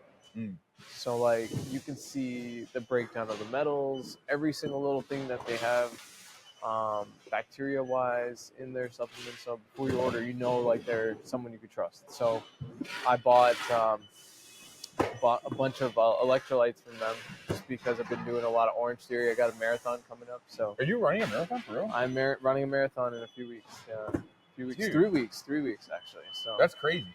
I'm a little nervy. I'm not gonna lie. What's your training? I'm so chilly. Oh my god, I'm so cold. All right, thanks for that like though. So we're just checking out the Twitter really quick, seeing what the numbers are looking like. You guys are watching us. Hopefully you're liking it. Hopefully you're having fun on this Black Friday, Cyber Monday weekend. So yeah, we got some mentions here. We had Isaac on the chat earlier. That was crazy from Mini Katana. So shout out Isaac. Really? Yeah, he was on. That's who it was? That's the Isaac? Yeah. That's so, dude, thank you so much for watching, man. Yeah, I was like, how? What? That's so cool. We're like little people, man. He's such a big guy, on YouTube. So it's kind of cool to be recognized by someone who's been doing this for a minute. Yeah. The content game. He's one of those guys I really appreciate and look up to because the category that he's in is so hard, and then the way that he's scaling it is so it's non-traditional for that category. Yeah. Using YouTube to generate he made himself retail candy business. He made himself. Well, he was an influencer prior, right? Or no? No, I think he became an influencer through Mini Katana. Yeah. So then he leveraged his brand to become an influencer, and then started other brands. Really, I think it's he just understands YouTube and the YouTube algorithm so well, and how to build content for that. It's really cool to see him do like his own like Instagram and stuff. Yeah. I always make sure that I'm spamming as much content on YouTube, spamming as much content on Instagram, whether it's good or bad. I just posted a video last night, even before coming here. So, you know, Sandra, we gotta order some pizza or something. What are we gonna order? Some dosas today? No, we're eating good today, I think. Yeah.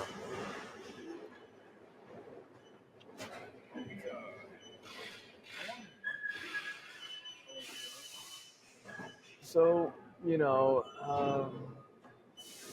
this life is crazy. It's you have all these people in this warehouse working, and we are just on a computer all day clicking and clacking, and we don't really know what's going on behind the scenes. And it's these amazing people that make America run, and Amazon, Shopify, all that. It's crazy.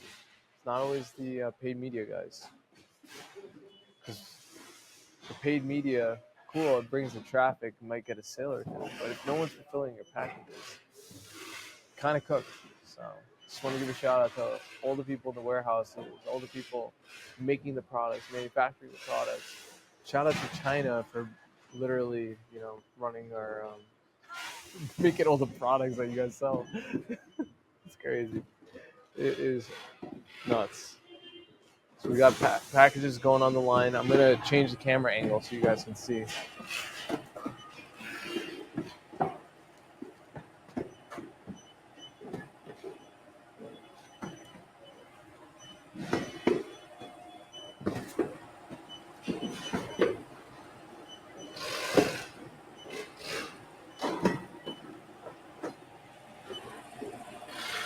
You want to build a landing page? Yeah, let's do it.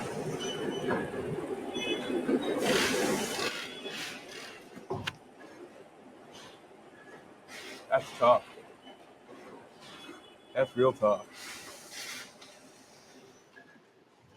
No, keep it wide. Keep it wide a little bit.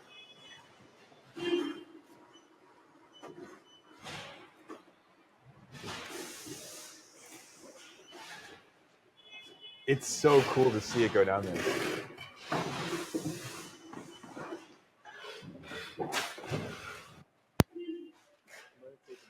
I'm just gonna oral farm.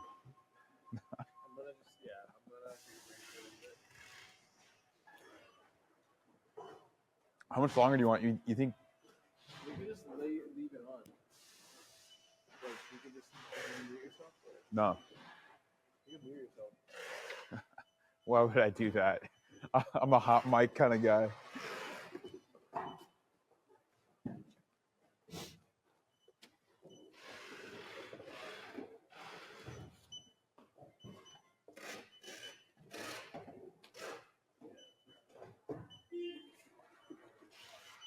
All right, we're gonna build a landing page.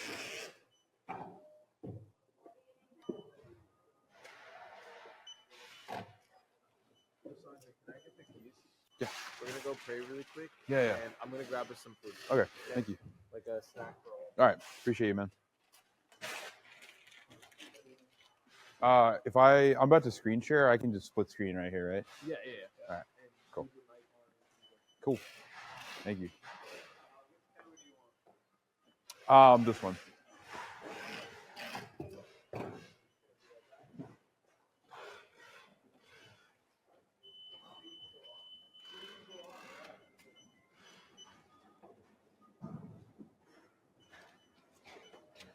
I'm gonna try to find you. What's your favorite brand?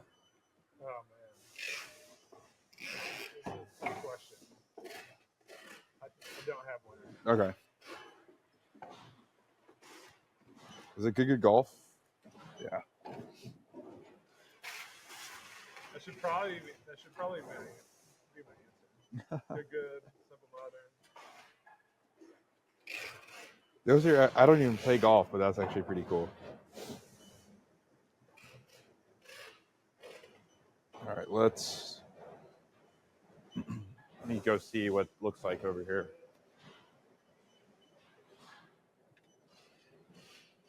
Okay, they can see my screen.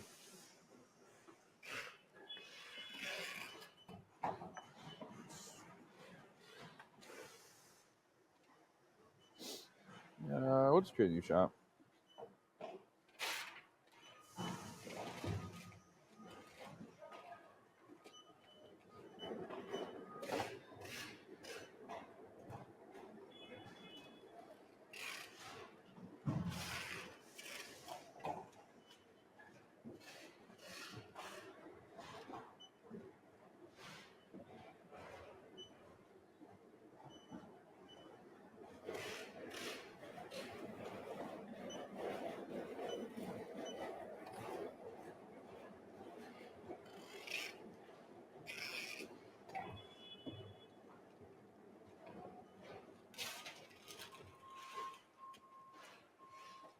I got a text message from our CEO saying that the logo is wrong. And I'm like, oh man, it is our old logo in here. Such is life. All right, let's see. What would be fun?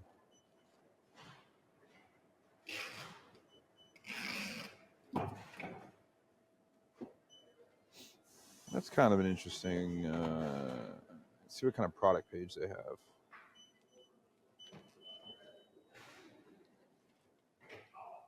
Yeah, actually not as interesting as I thought it would be. Actually, let's go to Kith.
I like the politeness in the request.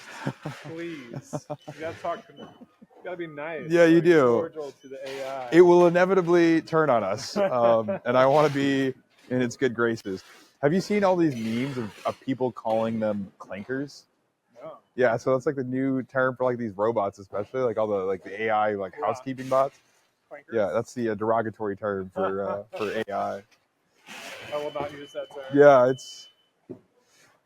Did you see the robot that does that folds your laundry? Yeah. What do you think about that? I mean, when it's actually happening, Yeah. I'll be first in line. Okay. Yeah. I can do laundry. I can wash it. I'm just switching the camera.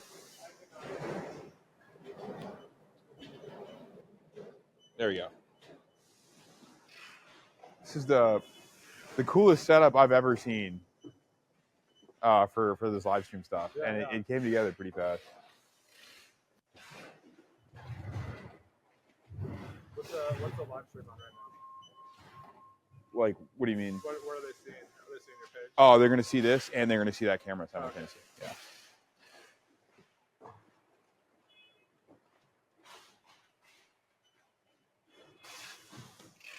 How long was this the AI page builder in development? So we basically spun up a new code base for this product in May. Oh, wow. So it feels like it's been forever, but it's only been, since May. 5 months. Yeah. 4 or 5 months. Yeah. That's crazy. When we started it, we were like, okay, we're going to launch this thing in July 25th. And July 25th shows up, and we're like, maybe not. And then we're like, September 15th.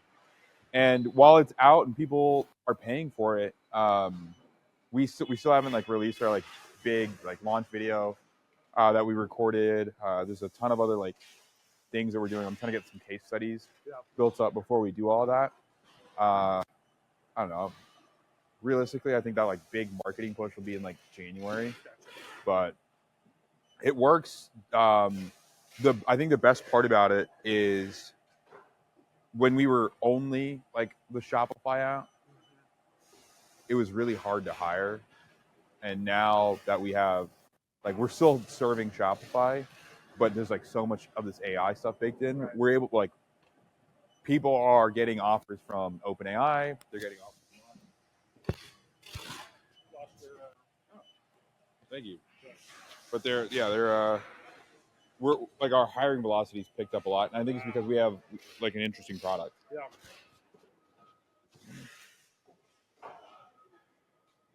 There you go.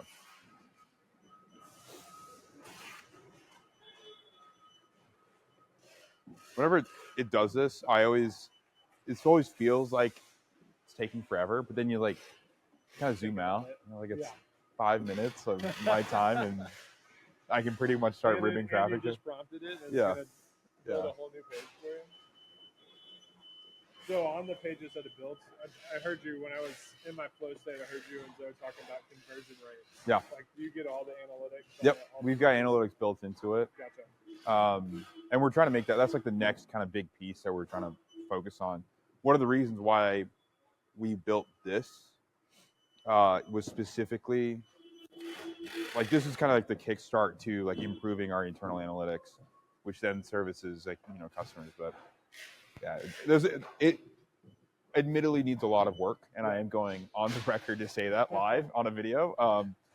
But you know, it does the basics really well, and it's going to get a lot better pretty soon. Yeah, that's good. We have enough people now to actually like dedicate a whole squad to it, versus just like one dude a couple times. Woo! Quick hands, John. Quick hands. Okay. This is a Kith page.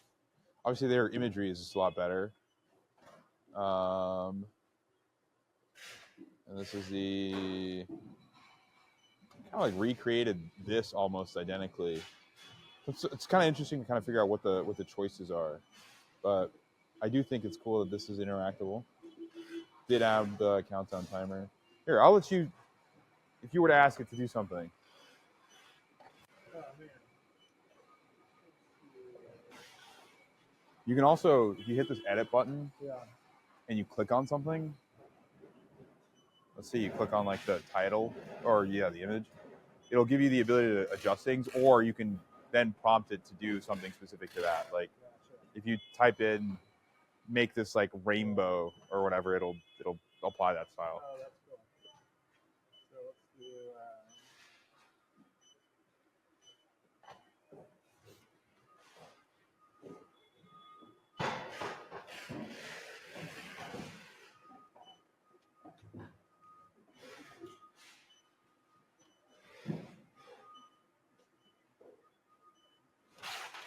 Oh, this is a fun question from a buddy of mine who texted me. He said, "Ask about the average pack time per order." I'd love to know, I guess, like, how do you like think about order processing time? Yeah. So packing generally is a little bit slower than picking. And generally, we're looking for anywhere between 20 seconds to 60 seconds per order on the pack time. It really depends on product type, how many items are on the order, that type of stuff. So stuff that we're doing in the background earlier, the direct pack, single to 2 items per order, we're really looking for like 20 seconds to 30 seconds per order on that stuff. Nice. So we track that all internally and then hold our team accountable to that stuff. So,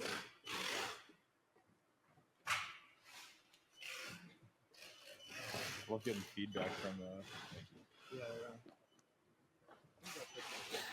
If you're just now tuning in, it's Black Friday. We're at a 3PL. This guy owns a 3PL. And we're showing you what happens on the busiest day of e-commerce. We did a tour earlier, so if you're just jumping into the live, go back to the start. You can see the full tour of the facility. They're trying to get out like 10,000 orders today, and then do that again tomorrow, and then the day after that, and then it's Cyber Monday. And really, just to kind of like reiterate something we said at the beginning of this, the reason why is a lot of us, we click clack on our computers, generate these orders, and it's kind of like, oh, this like 3PL ships my order out. You don't actually get to see what happens, the people that are involved, the complexity, the technology that goes into getting your order off a shelf and to a customer. So that's what we wanted to do here. And Kyle has been so great and like let us come in on the busiest day. Look, man, nobody ever wants to be at a 3PL. Except for me. I might be the only person. We don't get a lot of love in this space, and a lot of times people don't want to see a 3PL. Yeah. So it's great to get some behind the scenes and get some appreciation. So.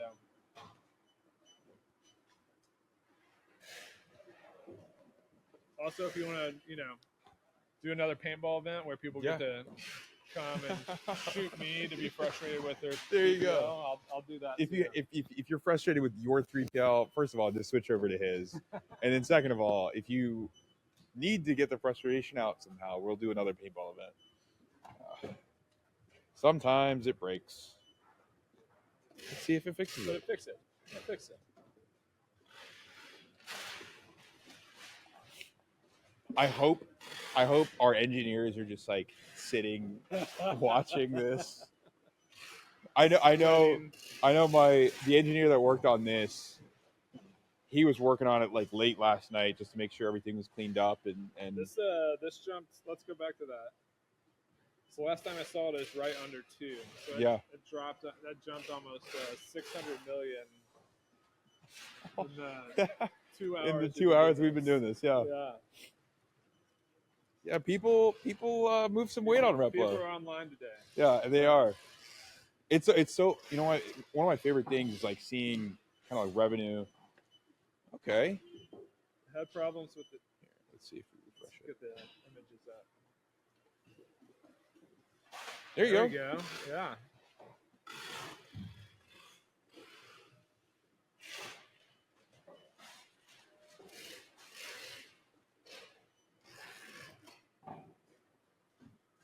That's pretty cool.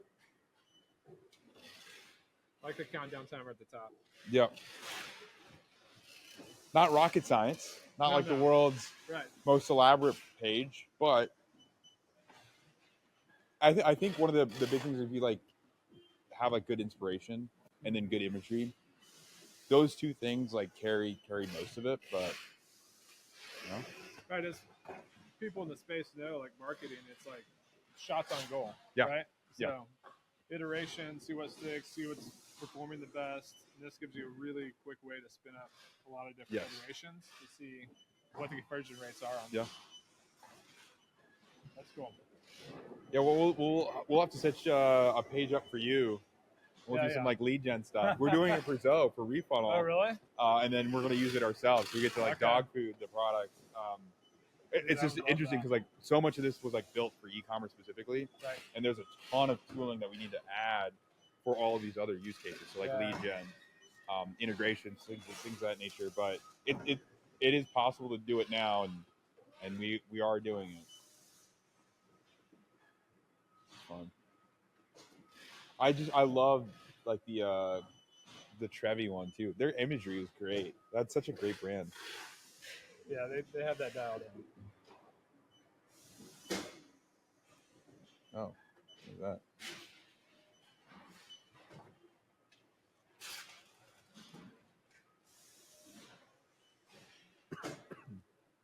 Like this product imagery is just so good. My grape's not even on the original pop-up. Oh, and the grape's where it's at if you're on. Okay. Yeah. Is that your go-to? That's my go-to. Barley's a grape. So this is they sell. This is still like a low SKU count business, is it? Oh, yeah. Okay. Yeah, I mean, in my opinion, working with apparel is like a couple thousand. Mm-hmm. So anything under like 200 SKUs, I'm like, that's a low SKU count. Yeah. When you get over 1,000, 2,000, 3,000, that's when there's lots of complexity. So 200, you're like, yeah, we can do that we can do any of it, but 200's like yes, let's talk. This is the Simple Modern team that did this. Yeah. How would you kind of describe the differences or similarities between these two when it comes like from a fulfillment standpoint? So Simple Modern, so we do almost all their e-commerce fulfillment. They have 3,500 different SKUs. Trevi has, I think, 20. So Trevi is kind of night and day on the complexity of fulfilling those two things. Simple Modern, 3,500 SKUs, usually about 3 items per order, somewhere around there. Oh, wow, okay. And you have a lot of different types of products and product categories. So even just like the packing of that product takes a lot more training. Whereas Trevi, it's in poly bags or I forget what those are called. It's in satchels. All the product types are pretty standard, so it's like really easy to streamline, make it really efficient. Yeah. Is this void fill right here? Yeah. Okay, Yeah. so what kind of void fill do you have to use on the Simple Modern stuff? So we use craft paper for just about everything. Okay. Yeah, because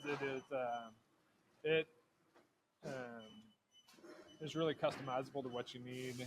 Can really help with breakable product too. So like if it's glass, you can put that around there. Yeah. I used to use the Uline crinkle paper, and it was the bane of my existence. Oh yeah. Mostly because one, it gets everywhere. Two, like it's very expensive for what it is. But the worst part about it was it would smell like a fart every time you opened a box, and I would go like load up our Sprinter van with them, and it'd just be the nastiest experience. Yeah. Windows on. You're good. Yeah, we tried some other stuff. We dialed in on this, maybe a decade ago. It's not reinvent the wheel here, so it works for just about every use case. What's okay? So, how do you feel about the Amazons of the world, like these like big companies? And I know a lot of people are using Amazon for like fulfillment, like pros, cons, just general thoughts. Yeah, I mean, Amazon's a leader in the space. I mean, they're an amazing company, and I take a lot of inspiration from Amazon when it comes to their efficiency. There's some stuff that, we do both e-commerce fulfillment and wholesale fulfillment, and so that's one thing that Amazon can't really do because as soon as you send inventory into Amazon, they take everything out of the box. And then it just kind of like gets fully distributed in their system. So they can't do wholesale fulfillment. So that's one area where we really like to have clients that are doing both D2C fulfillment and then wholesale or mass retail fulfillment. So we have clients over in Target, Walmart, Dick's Sporting Goods, Shields, and but those like Amazon's amazingly efficient at what they do, but they're built and geared that way. It's a flywheel, So I know that Amazon's got robots. Earlier when we were walking around, there were some robots, like zebra robots, little different system. Can you tell us like what you got going on the robot side? Yeah, so I mean, robotics is going to be a big thing in the space, and probably in the next 3 to 5 years, AI is going to be a big thing in the logistics space. I think it's ultimately going to improve efficiency in the warehouse and lead to kind of maybe some downward pressure on pricing as we can become more efficient. So there's still a long ways to go. Warehouse is really complex as far as all the different movements that happen in a warehouse, and trying to get a robot to do those things is challenging. So we're not fully there yet, but I think we're getting close to seeing some stuff that it really makes sense. I just it's really cool, and I think if you haven't had any sort of experience with 3PLs, like you might just kind of expect most warehouses or 3PLs to be using like robotics, right? But it's very human intensive, and this is a people business as much as it is as anything else, right? Yeah. But I also think that's why it's so special. And again, I've said this many times today, but I'm going to say it again.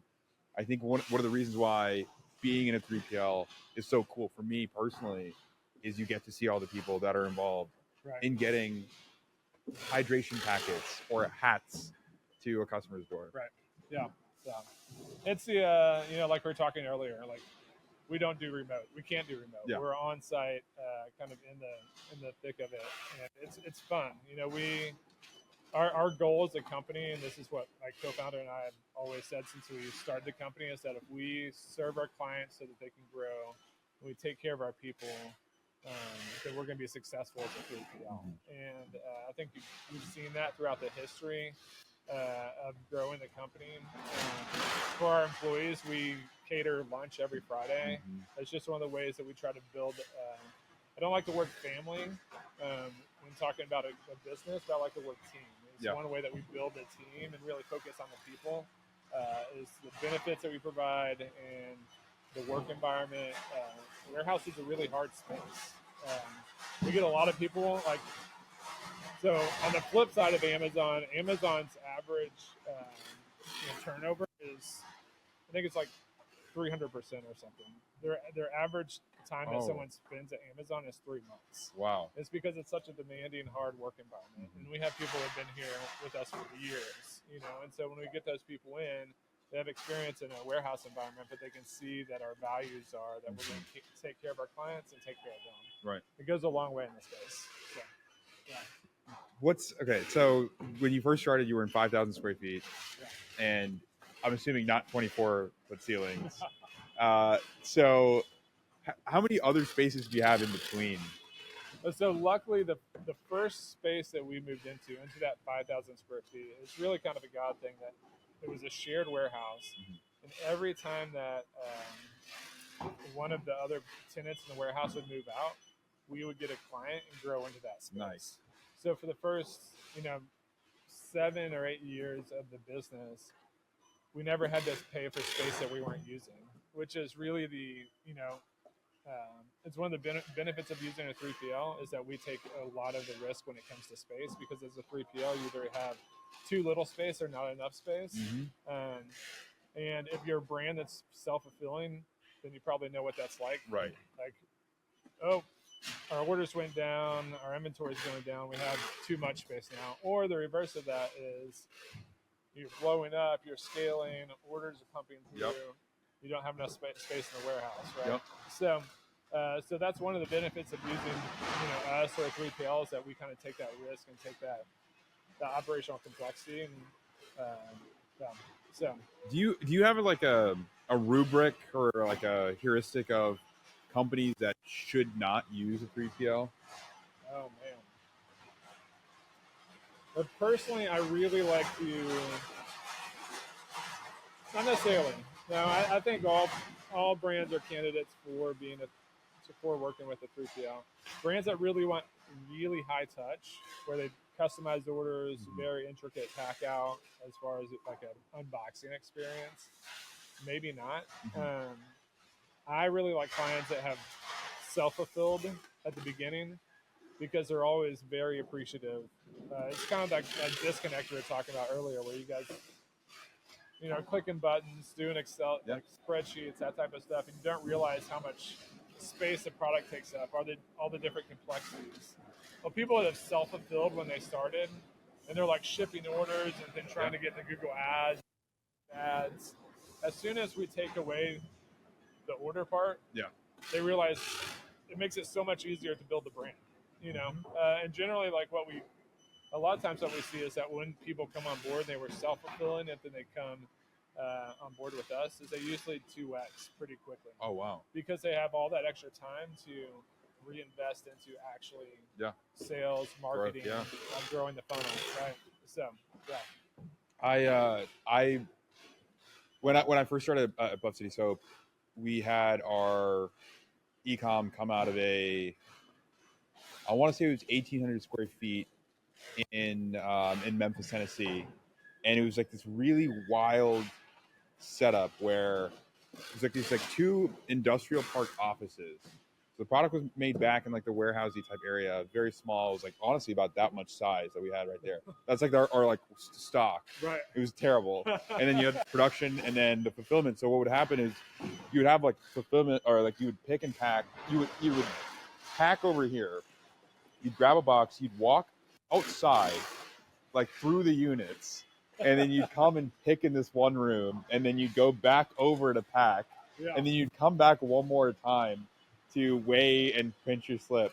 So that was like the first facility that we had, and we did like it was April 1st, 2020. Okay. So like kind of like the thick of like COVID, yeah. And we're selling soap, Right. and we did like, you know, basically $1 million in a week, which this brand did on ecom had done 280 grand for the year prior. So like, and we're going through this like tiny little like room essentially. Right. So then we moved the company from Memphis to Dallas as part of like our deal. We got 8,500 square feet in like Carrollton. We were right next to the Buzzball bottling facility, like back. So our unit was right next to Buzzball. Yeah. And I'm pretty sure a handful of my employees like snuck some Buzzballs a couple times. You could see the productivity after. Right. But then we had, so it was also a U shape, but all in the same kind of in warehouse. The front, like 2,000 square feet, was office space. Then we had 6,500 where we received, did our production. So again, all the soap was made by hand. All the products were made by hand. Yeah, we were making like 2,000 bars of soap a day. Yeah. And then in the bath bombs, we had to have like a separate room that we temperature and humidity controlled for bath bombs. Because we'd have, let's say we get like a shipment come in, the back door would go up, and then it would change because we're in Texas. Right. It would change the humidity like instantly, and we'd have to throw out like a giant batch of bath bombs. No way. Because it would, because like it wouldn't hold. Yeah. So, so we had that, and so we were doing production and fulfillment. You gotta have immense amount of respect for that. And actually, I would say that's one. Like people that are doing production, like they're producing on site. Yeah. A lot of times it makes sense for them just to do fulfillment as well. Or, I mean, unless their sales are getting to such a point that they can't keep up with one or the other. Just like, okay, drop one or the other because you have a bottleneck there. That's what we did Q4, and it was like kind of too little, too late for that facility at least. But we had hired, I think it was ShipBob at the time, and it was like I could only have like the team work on like production or fulfillment. It was like the same staff for the most part. So I was like, just get everybody, and we had 6 weeks of order delays. So I was like, just get everybody on production. Yeah. We'll take like fulfillment off our plate for like a few weeks. It went poorly. Basically I lost 30 pounds in 3 weeks. Oh. I've never lost that much weight in my life. Just all the work. Yes. The stress. Yes. Oh yeah. Cause like it was every day is like up at 6:30 in the morning. And we had 2 other offices in Dallas, like in the Metroplex. So I'd drive up to Plano, work out of the office there, drive to the Uptown office, which I live right next to, work out of there for a few hours, then go to the factory, and be there from like 2 p.m. until 2 a.m. every day. Because like people would leave. I had a Tesla. Yeah. I had a Tesla at the time, and I would pull it in so I could charge it because we had an electric forklift, like kind of like what you have here. Yeah. And I just plug it in right next to it.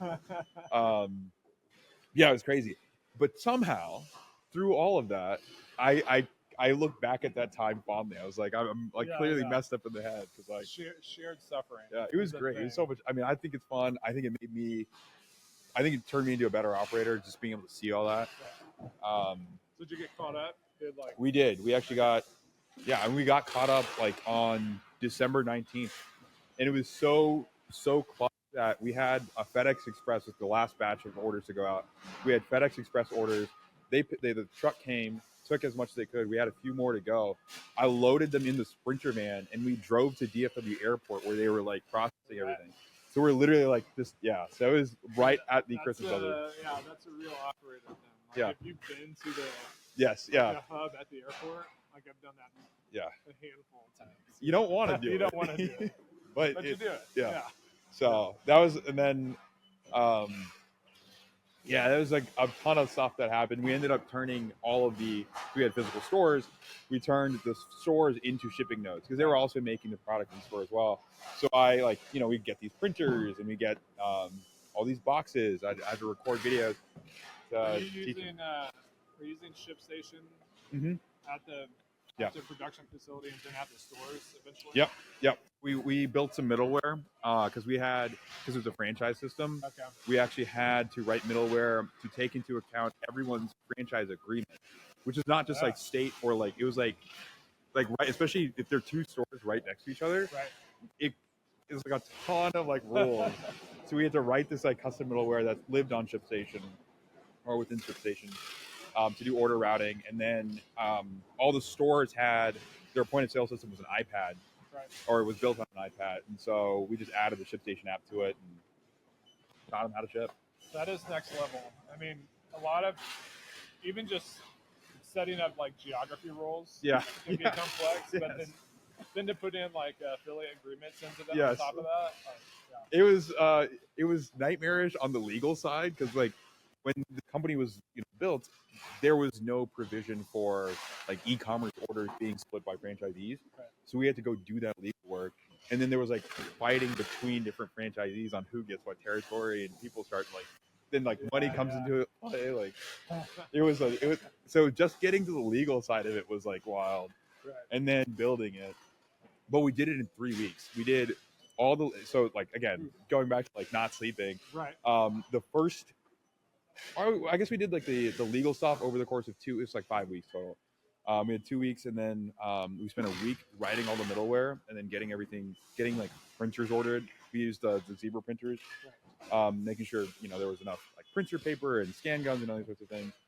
And then me and the guy that wrote the middleware, we flew.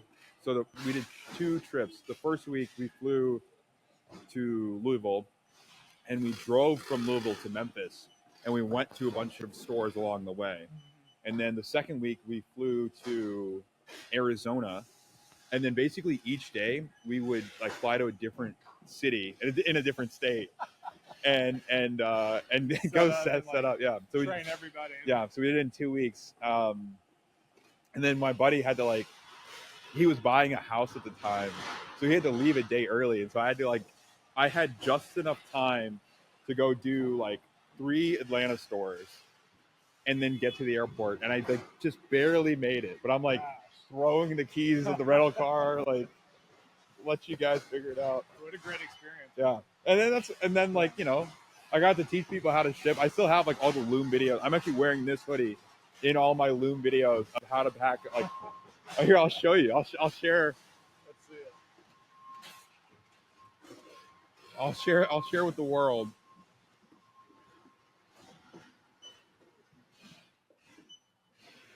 I'm sure you have a deep catalog on there. Yeah, it's like crazy stuff.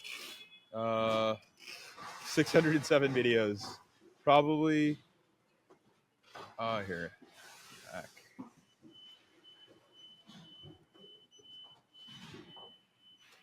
How to pack a box. Almost 5 years ago. A much younger, less jaded version of me. Yeah, it's let's see if this will load. And it was what years? This would be January or February of 2021 when I recorded that. Yeah, I still have it all.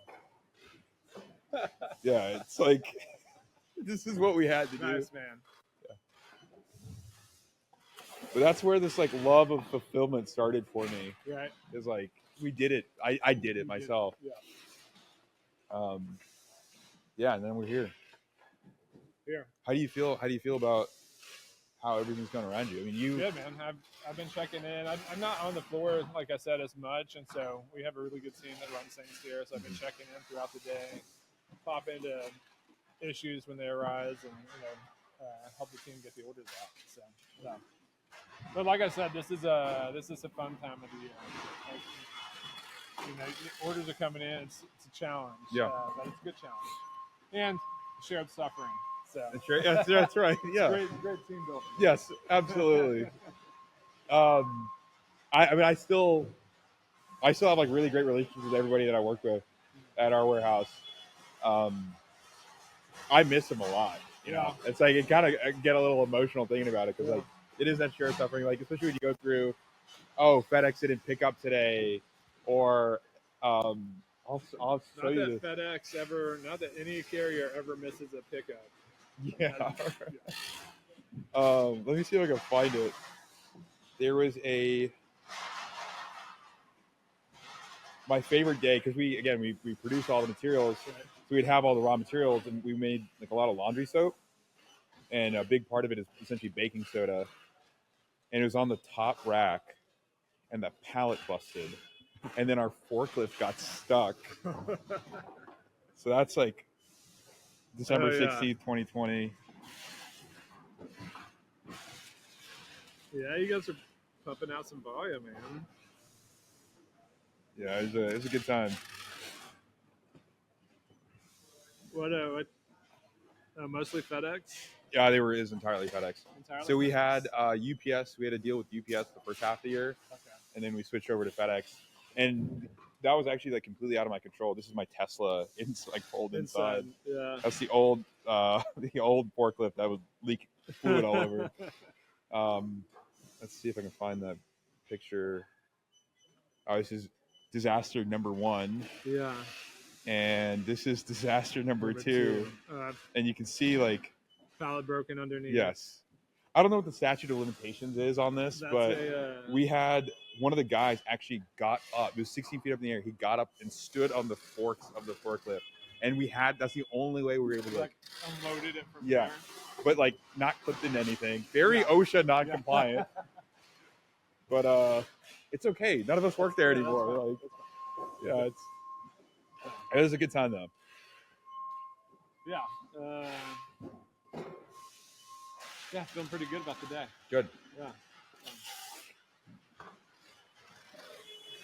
Let's check in on the. We've been running for 2 hours.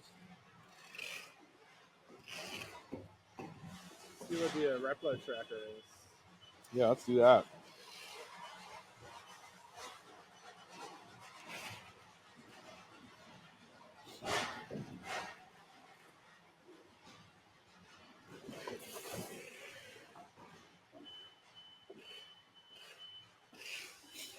$2.7 billion. I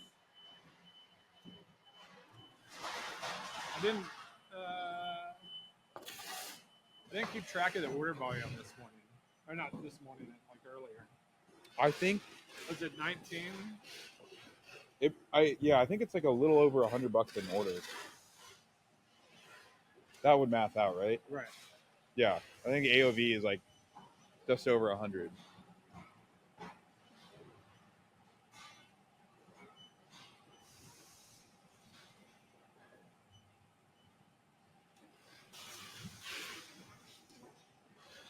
Pretty wild.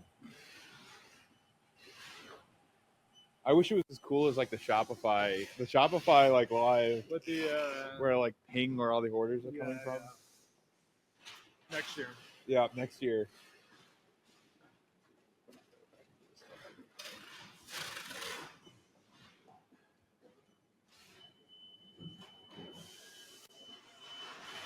Someone said, a buddy of mine said, damn, they got you out in the mud. And what he doesn't realize is I got myself in the mud. I asked for this. This is entirely my own doing. Also, general consensus of what a 3PL is in the Yes. industry out in the mud. Yes, yeah.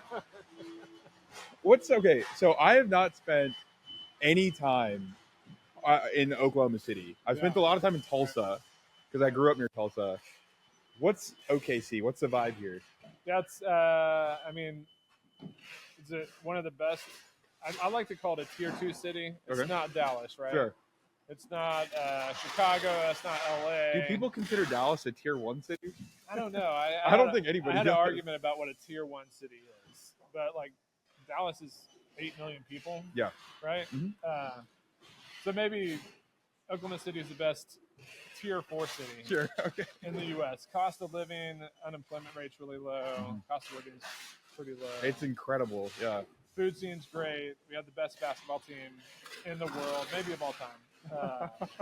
So I'm a Yeah, Lakers yeah, fan, it's- but I'll allow it because the Thunder are. we're 18-1 Yeah, you're without our incredible. second best player. I Yeah. mean, do you want to turn this into a Thunder podcast? We can. I'm not going to debate you on this though.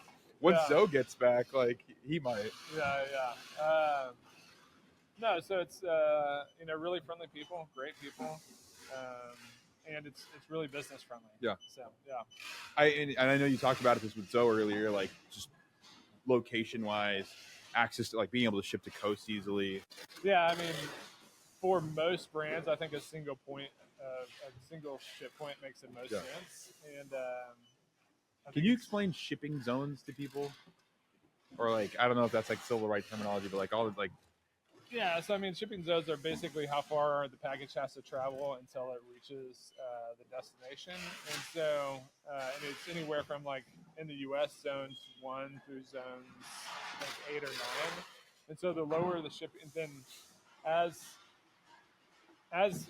shipments are calculated by carriers, they look at weight and they look at distance, and so the higher the weight and the higher the zone, the more that's going to cost, and so the kind of what people say when they look at multi-node shipping from 2 different points in the U.S. is that you're going to lower your zone, so it's going to cost less to ship. But so in each, just to kind of reiterate, every point of origin has a different zone map, right? Because of Right. Yeah. Right.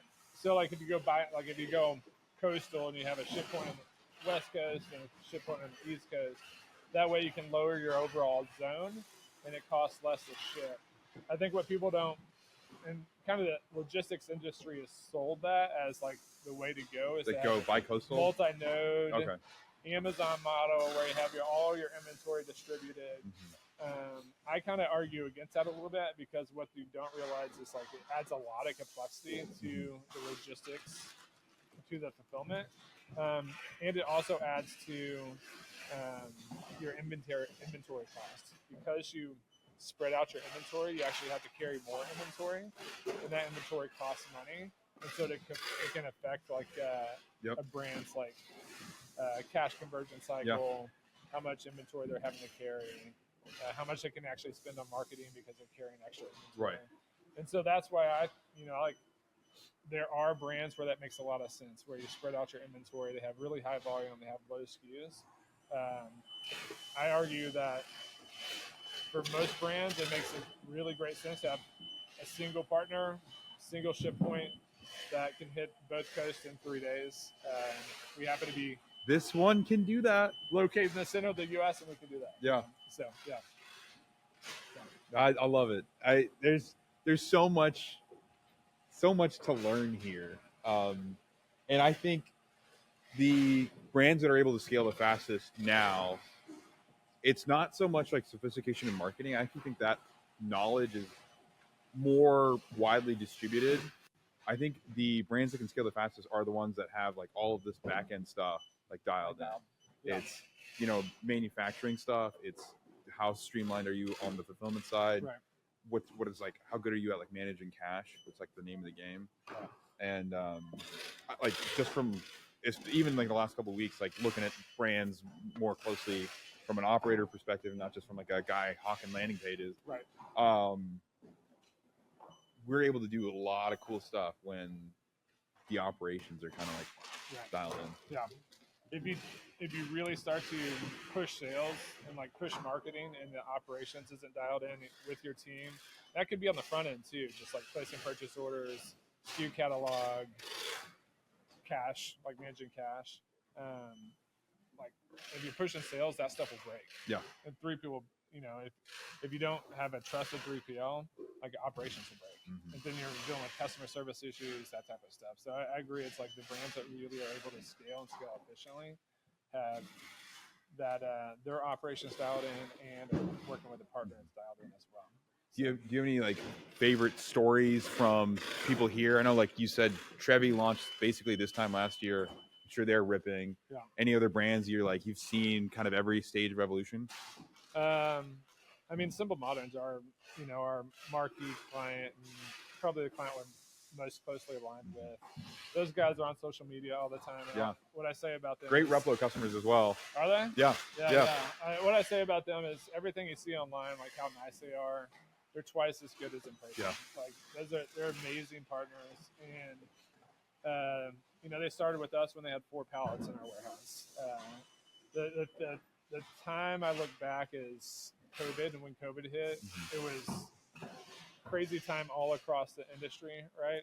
They do a lot of Simple Modern does a lot of fulfillment on Amazon, and when COVID hit, they were deemed non-essential. It's like so their Amazon volume was going to be basically shut off, and we got a call from them, and they were like, "Hey, we can either send you the Amazon volume, or we're going to be shut off from Amazon." So they switched all their Amazon volume over to us, and it was just like all of our clients are going crazy. Plus, all their Amazon volume it's one of those you get there at 5:30 and you leave at like midnight every day type deal. Yep. You do it again the next day. Yeah. But also a time where like it was crazy in the middle of it, and then you look back at it and you look back at it fondly. Yeah. Right? So I think one of the reasons why you and I get along so well is we're from the Midwest, and the Midwest is the best. And to the point about the Simple Modern guys being great, like every time I've worked with them or my team has worked with them, like I hear a lot of how customers are like through my team, the support team, and every single time the Simple Modern folks come up, they're just like, yeah, they're the sweetest people on earth. And it's because the Midwest is the best. Yeah. Same state. Yeah, that's right. Yeah, come on. Yeah, Missouri. So, you ever go back? I just had an uncle pass away. Oh, I'm sorry to hear that. Like 2 weeks ago, and so I went back. My hometown's 7 hours from here. Goodness. And so I went back for the funeral and drove my kids back. My kids were there. Like, I'm from a small Missouri town, and I was like, I'm gonna show my kids my hometown, and I gave. I was like, 2 hours. We need 2 hours to see it. Yeah. We saw my hometown in 15 minutes. Yeah. My hometown is also tiny. And the first time I take my fiance there, she's like, where are the street lights? I'm like, we don't have those here. Like, what are you talking about? Right. Yeah. That's not this type of place. My wife was like, what were you thinking? Like, we needed 15 minutes to see it. Yeah. It's I've also tried to like take her through, because I went to, Arkansas. Yeah. And so I'll take her through like Fayetteville. And we haven't spent the night there or anything since we've been together. But that's also another place where it's like, you need like 15 good minutes. Right. You've seen, here's the university. Here's where my name's etched in the sidewalk. Cool, great. I used to get drunk here.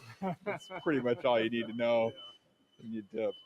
My parents are up there right now.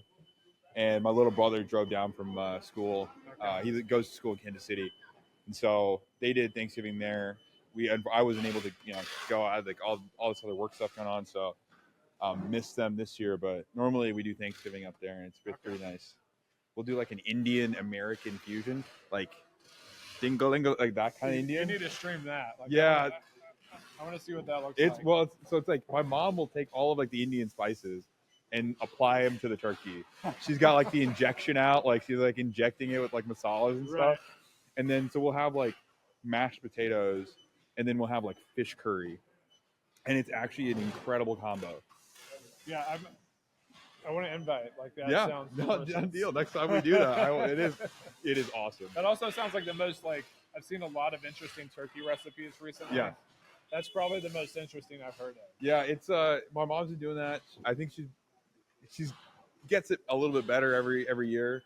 Is it good?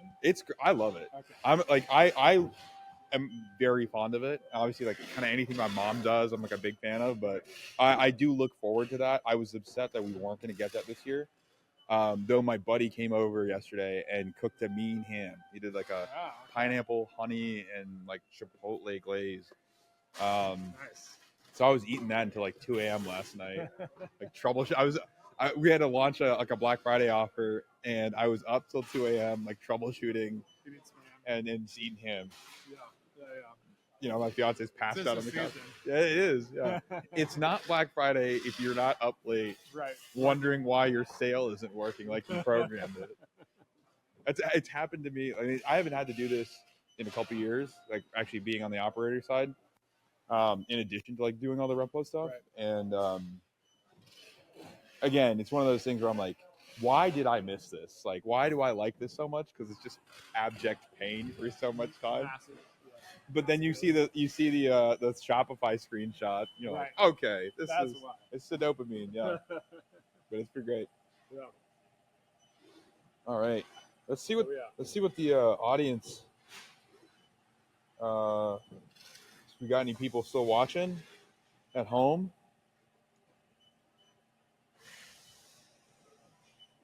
We have 99 people on my live right now. No way.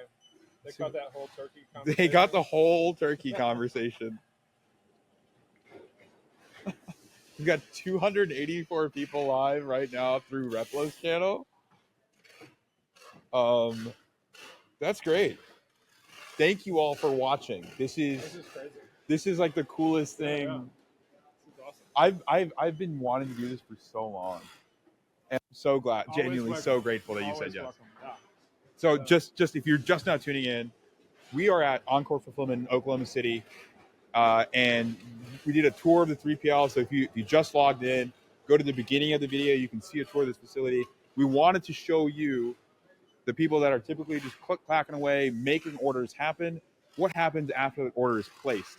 The people and the processes, the technology, just the energy required to get your order to the customer's door. There's a lot more that goes into it. A lot of real people working very hard. It's the busiest day of the year. Kyle and his team are going to do 10,000 orders today. They're going to do it again tomorrow, again, and then on Monday, they're going to do it again because it's Cyber Monday. Come on. So all day, every day. If you're looking for a 3PL partner that actually cares, Kyle's your guy. It's encorefulfills.com. Yeah. Okay. So Oklahoma City, they can ship to either coast within 3 days. What else? Any other fun tags? No, that's it, man. We actually care. Yeah, you actually really do care. We care. One of the things that we talked about at the beginning when we were doing the tour was how you will be proactive, like with your customers, and like, hey, what offers are you running? Right. When can we expect volume to increase because you have to go prepare? Yeah, I mean, we 3PL is the last stop in the whole chain, right? And so everything upstream of us, it doesn't matter what happens, like manufacturer delay, container delay, marketing turns on an offer before they're supposed to, like none of that matters because the 3PL's got to perform, got to solve it, right?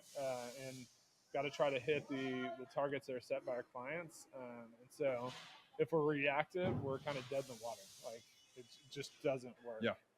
And so we started running, I'm not sure if you're familiar with EOS or Traction. Yeah. I just got the book. I'm going to start reading it this weekend. Yeah. So we just started EOS a year and a half ago. We hired the chief of staff whose whole job is to run EOS in our company. And at first, we set some values, and I've always been like, oh, values, like, those are neat. Those are nice to have, not need to have. And then after going through EOS and understanding what they are for our company, it's like, oh no, those are need to have. And so ours are do the right thing, be a team player, be proactive, embrace the hard things because there's always hard things. Yes, in this type of environment. Right. I think you had those like up on a TV over there. Yeah, they're on a TV. And then the fifth one is remain calm because like stuff's going to happen. Like things are going to, carriers aren't going to pick up. Someone's going to run a sale early. The container's going to show up 5 days early, and whatever it may be, we have to like embrace the hard things and remain calm. And that's from years of just being like in this running a 3PL is the most embracing of hard things you could possibly do in this entire business. But be proactive. It's like it's number one on my list because it helps solve so many issues for us and for our clients. So it got quiet all of a sudden. Yeah, it's a little bit of a break right before the final push here. Nice. So, okay. Yeah. Very cool. Well, I don't know where the rest of our team is. They're somewhere. They're just somewhere wandering I around. think they got recruited into picking some orders. I'm sure they did. Let's see how far away they are. Oh, they're on their way. They'll be here soon. We'll keep this show going. I'm gonna keep this show going until they get back, so we can do a little send off. Yeah. But Where'd they? I think they need to go. They went and got some snacks, but they also have to go pray, I believe. Oh, gotcha. I don't know who this person was, but hello. I wish I could see the rest of the chats, like on the other apps. Oh, the chats on the different channels. Mm-hmm. Let's see if I can see it.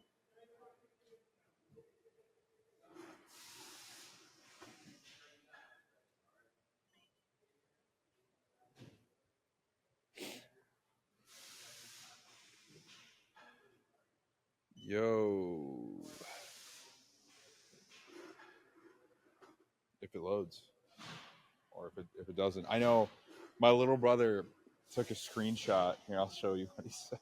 Oh, here we go. That's actually a ton of shit. That's actually a lot of activity. That's my little brother right there. Man, look at the way Sanjay's packaging. Sensational. Generational talent, really. That's correct, buddy. Technique. Gotta pick faster. Gotta pack faster. Gotta pack faster, yeah. That might gonna get you. That's funny. I love it. I wish I had this pulled up earlier. Hey, this is great. This is genuinely one of the most fun things. Zoe and I were talking earlier about maybe in the next live stream we do, we have to go to China. That's a pretty extreme one. Where else should we be? What else? How do we grow here? Like, what do you think we should do next? Yeah, China. You definitely need to go to like a port. Okay. Like a port. Is, like Long Beach. Yeah, go to Long Beach, see all the action there. If you can, I don't know if they'll let filming in there. Like, get an Amazon tour. Oh yeah. I haven't been on an Amazon tour. I know a couple brands that have done Amazon tours. Like, pretty wild stuff. I have a standing invitation to go. Like, we work with the Buy with Prime team a little bit, and they've invited us, but I've never been able to do it. I think it'd be cool. Take it up, man. I'll see if I can live stream there. I mean, the best in the world at logistics. Yeah. Yeah. So. What? But a port would be fun to see. I mean, it's going to be fun for the first 15 minutes, and then you just realize, like, what's fun is the scale. Yeah. Like, you see how many containers are coming through. They're like giant Lego blocks being moved around. And a lot of it's, I mean, it's becoming more and more. That's where robotics is, like, really being leveraged. So, like, in China, especially, they have, like, a lot of their ports are basically, I mean, automatic at this point. Oh, wow. Yeah. So they have, like, containers. They pick up the containers, and they're, it's like Tesla. You know, they drive around without a driver. Oh, nice. Moving the containers around. So it's cool. Do they have like barcodes on the containers themselves, or how do they get like? How do they keep those? I think they do. I'm not. I mean, you can talk to the Flexport guy. Okay, yeah. Ryan Peterson. Oh, so our original office for Replo was a floor below Flexports. Oh, so really? we got like free office space from Figma for a year. Oh, wow. And so the space that we had was right below Flexports. And I went out to get a coffee one day, and out he comes, and he's on the phone, but I wouldn't really want to like go talk to him. Right. And so I just a creep, and I just tweeted. I was like, "Yo, dude, I just saw you on the street like a total loser." Did he respond? No, no, he did not. No, he ignored me on the street and in the tweets. And yeah. on the street and the tweets. Yeah. But no, we were like right below them for a long time. I love seeing his stuff. If you're gonna do the whole deal, you should China manufacturing facility, ports. Yeah. I mean, you can do like. We're gonna go to a mine next to see where we get like the salt used for your Trevi hydration. How it's made is like one of my favorite YouTube channels. Oh yeah. You know. Yeah. There's a really great like parody version called How It's Really Made, and it's a guy that has like almost the same voice, but he just makes stuff up. It's like completely fabricated, like insanity. That's good. And I think I spend more time falling asleep to that than like anything else, which gives you more insight into my mind if you're watching at home. I'm curious to see what kind of stats we have.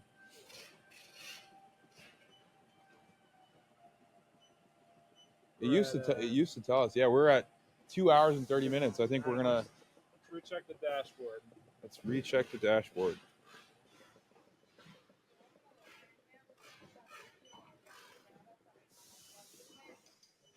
You gotta refresh it. It's a fun Replo thing that makes you refresh every time.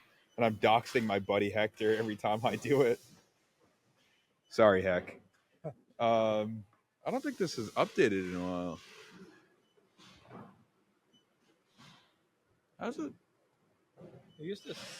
I feel like it's got stuck. Let me. It says auto refreshing every 5 seconds. That can't be right.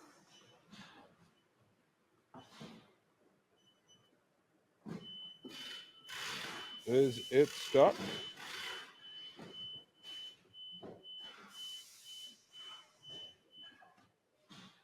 All right. Well, I'm willing to bet that it's more than that.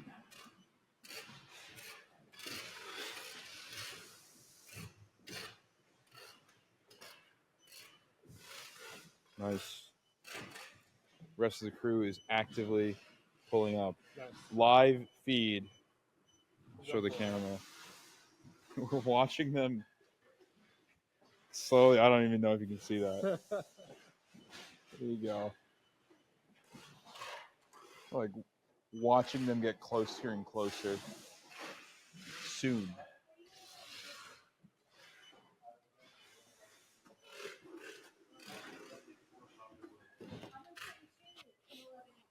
See if we can get some more Twitter comments. Let me log into the Replo one first. Is Twitter, is it Spaces? Or what No, it's just straight Twitter Live from what I understand. Oh, cool.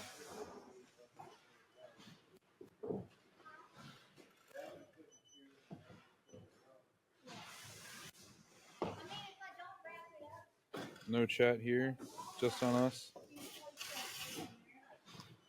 Let's see what the people are saying. The people and all my Stranger Things notifications. Are you a Stranger Things person? Yes. Yeah. Did you see the new stuff? The new episodes? season? Yeah. Not yet. That's what I spent most of yesterday doing while like again staring at like various dashboards. Oh well. Some things work, some things don't. That's okay.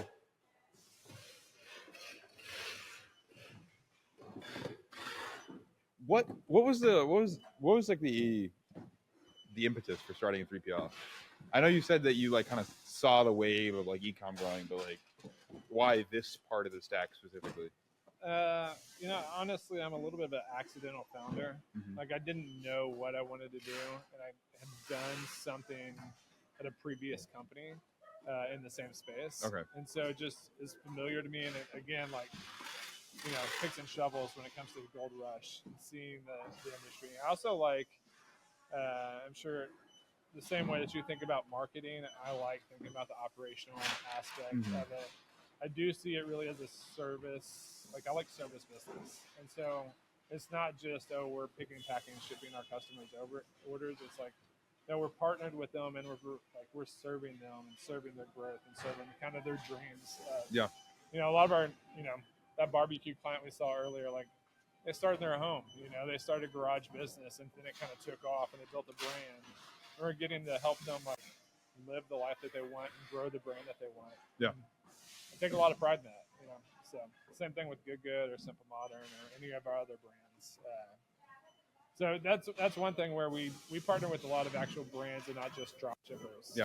Because we'll work with drop shippers, but most of our clients are actual brands that are trying to build something that's going to last for decades. Yeah. So yeah. What kind of how many drop shippers do you interact with in general? I mean, a decent amount, and it's great because it's the same thing. They're trying to grow their own business to provide a lifestyle they want to live. Right. You know, so we interact with a decent amount, but you know, the ones that I think personally I connect with the most are just people that are trying to grow something and build something that's they can be proud of. You know, that is something that's going to last. So. Do you have any like ecom hot takes? Anything you want to get off your chest? Besides the multi-node shipping now, like not real. Yeah, I think people try to like overcomplicate a lot of logistics, and they can make some. Oh, I do have a hot take. Yeah. So I think over the last 3 to 5 years, we've really seen brands having a lot of access to marketing analytics. Mm-hmm. You know, going back to our conversation earlier, I think that's going to shift to where they have access to all those operating analytics. I think one of the areas that we can help improve our clients is providing them operational analytics too, as far as like how quickly we're dispatching orders, like what their average zone is, what their average cost per shipment is. Those type of operational stuff, brands don't have access to a lot of that right now, but I think we're going to see a lot more players in the space that provide that type of thing. And is there something like, I know you said you spent a lot of time in Replo, like building things. Is this some of the things you're trying to build? Yeah. Okay. I mean, there's some software out there already that does some of that stuff, but so I'm trying to build it internally. I'm looking at some software that does that stuff too. So I think that's kind of value add that we can provide to our clients is give them better insight into their operations. You know, so. Earlier, I saw one of the people that commented was Aaron Rubin from Shapiro. Yeah. Do you use Shapiro here? Is it you have your own? We are not a Shapiro shop. Okay. Not a Shapiro shop. Was that a deal? I did get that direct pack deal from. That's something that they do in Shapiro that I was able to replicate in the software that we use. So, okay. Yeah. That's funny. he was on when you were giving the tour. Oh, okay. And he said that you gave a great tour. Nice. So. Yeah, I got a lot of respect for Aaron and what they do. So he's built a really cool company. Yeah. I think I got connected with him around the time that I was doing stuff at Buff, and it was just like an interesting follow. Yeah. So I mean, I kind of look up to him in the same way that I look up to the Flexport guy, right? Ryan Peterson. So Types fast. I know a lot of people that run on Shapiro, and you know, it's great software. But like I said earlier, I think there's quite a few different WMS softwares, and I really think there's a lot of feature parity when it comes to the softwares, and it really comes down to the operator and the team behind those software. So nice. I'm trying to figure out where I saw them sneak in. Are they here? Yeah, I literally they got up to here and then they walked away. I'm like, guys, where are you? Give me a call, Sam. Yeah, if you don't mind. Yeah.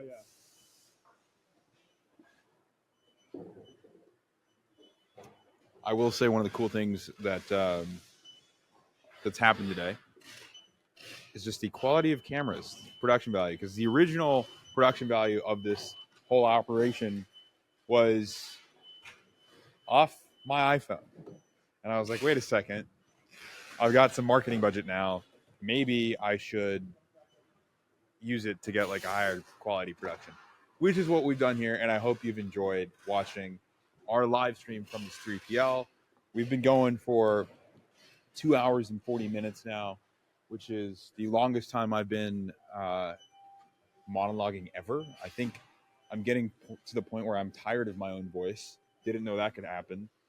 I'm going to switch cameras just for the heck of it. Are they just over there? They brought back some wants to tide over something. Oh, cool. So he's got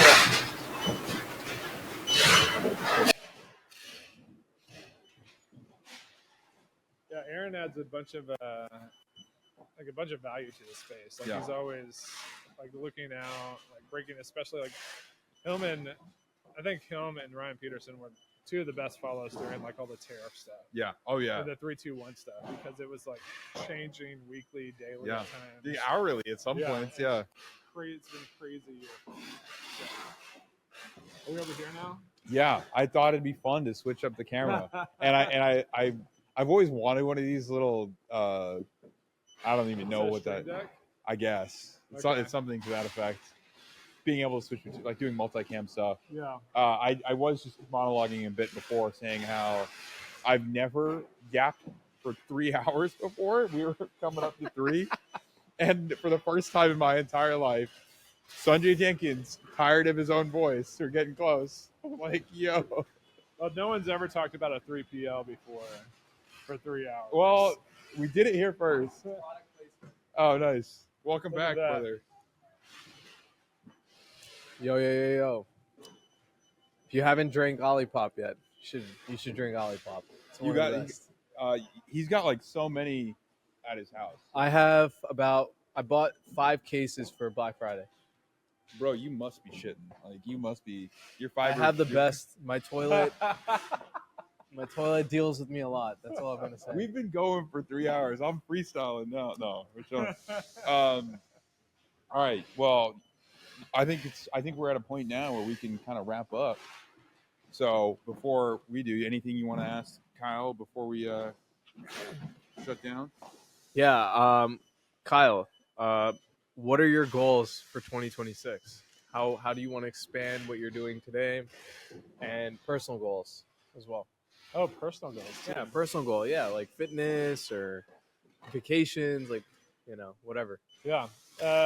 So for the business, we're continuing to look for partners to, clients to partner with to grow our team.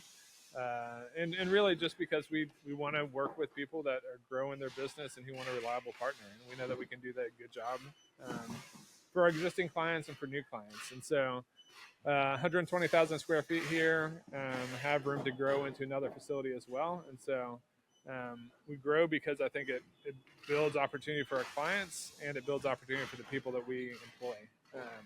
So personal goal, I have a 7-year-old, a 5-year-old. I'm in the golden years, but I'm also running a business. So I'm always trying to become healthier, eat healthier, work out, trying to lift next year. I think that's a big one for me in 2026 is to get back into lifting. Same. So, yeah. Nice. Also, Yeah. Just gotta lift both the kids. I missed the Thunder Parade this year, so I'm hoping to go to the Thunder Parade next year. Probably gonna have that 17-1 record. I think it's pretty. We'll see. Highly We'll see. likely. Yeah. So, What about you, man?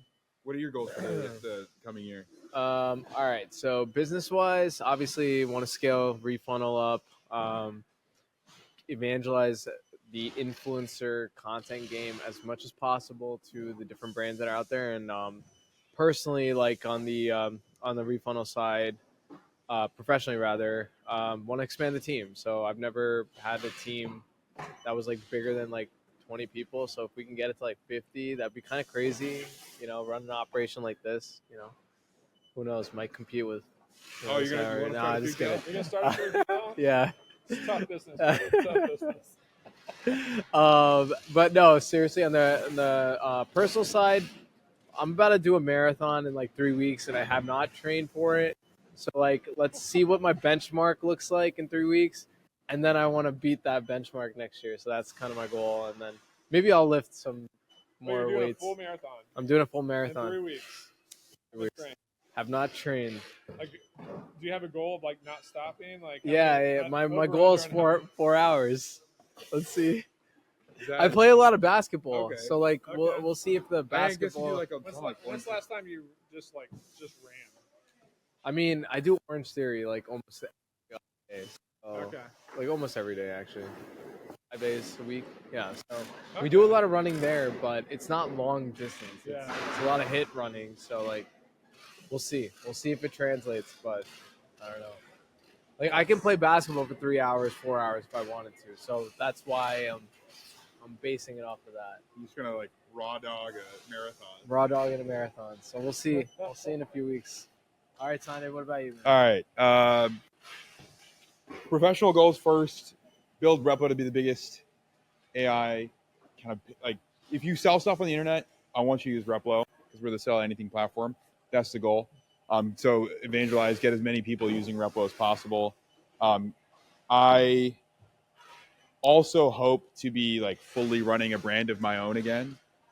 Just working on some of these projects in the last couple weeks made me realize, as crazy as it is, it's really fun. And I think the Lambo is not going to pay for itself. So if I want a Lambo, I think I got to go get back in the arena in that regard.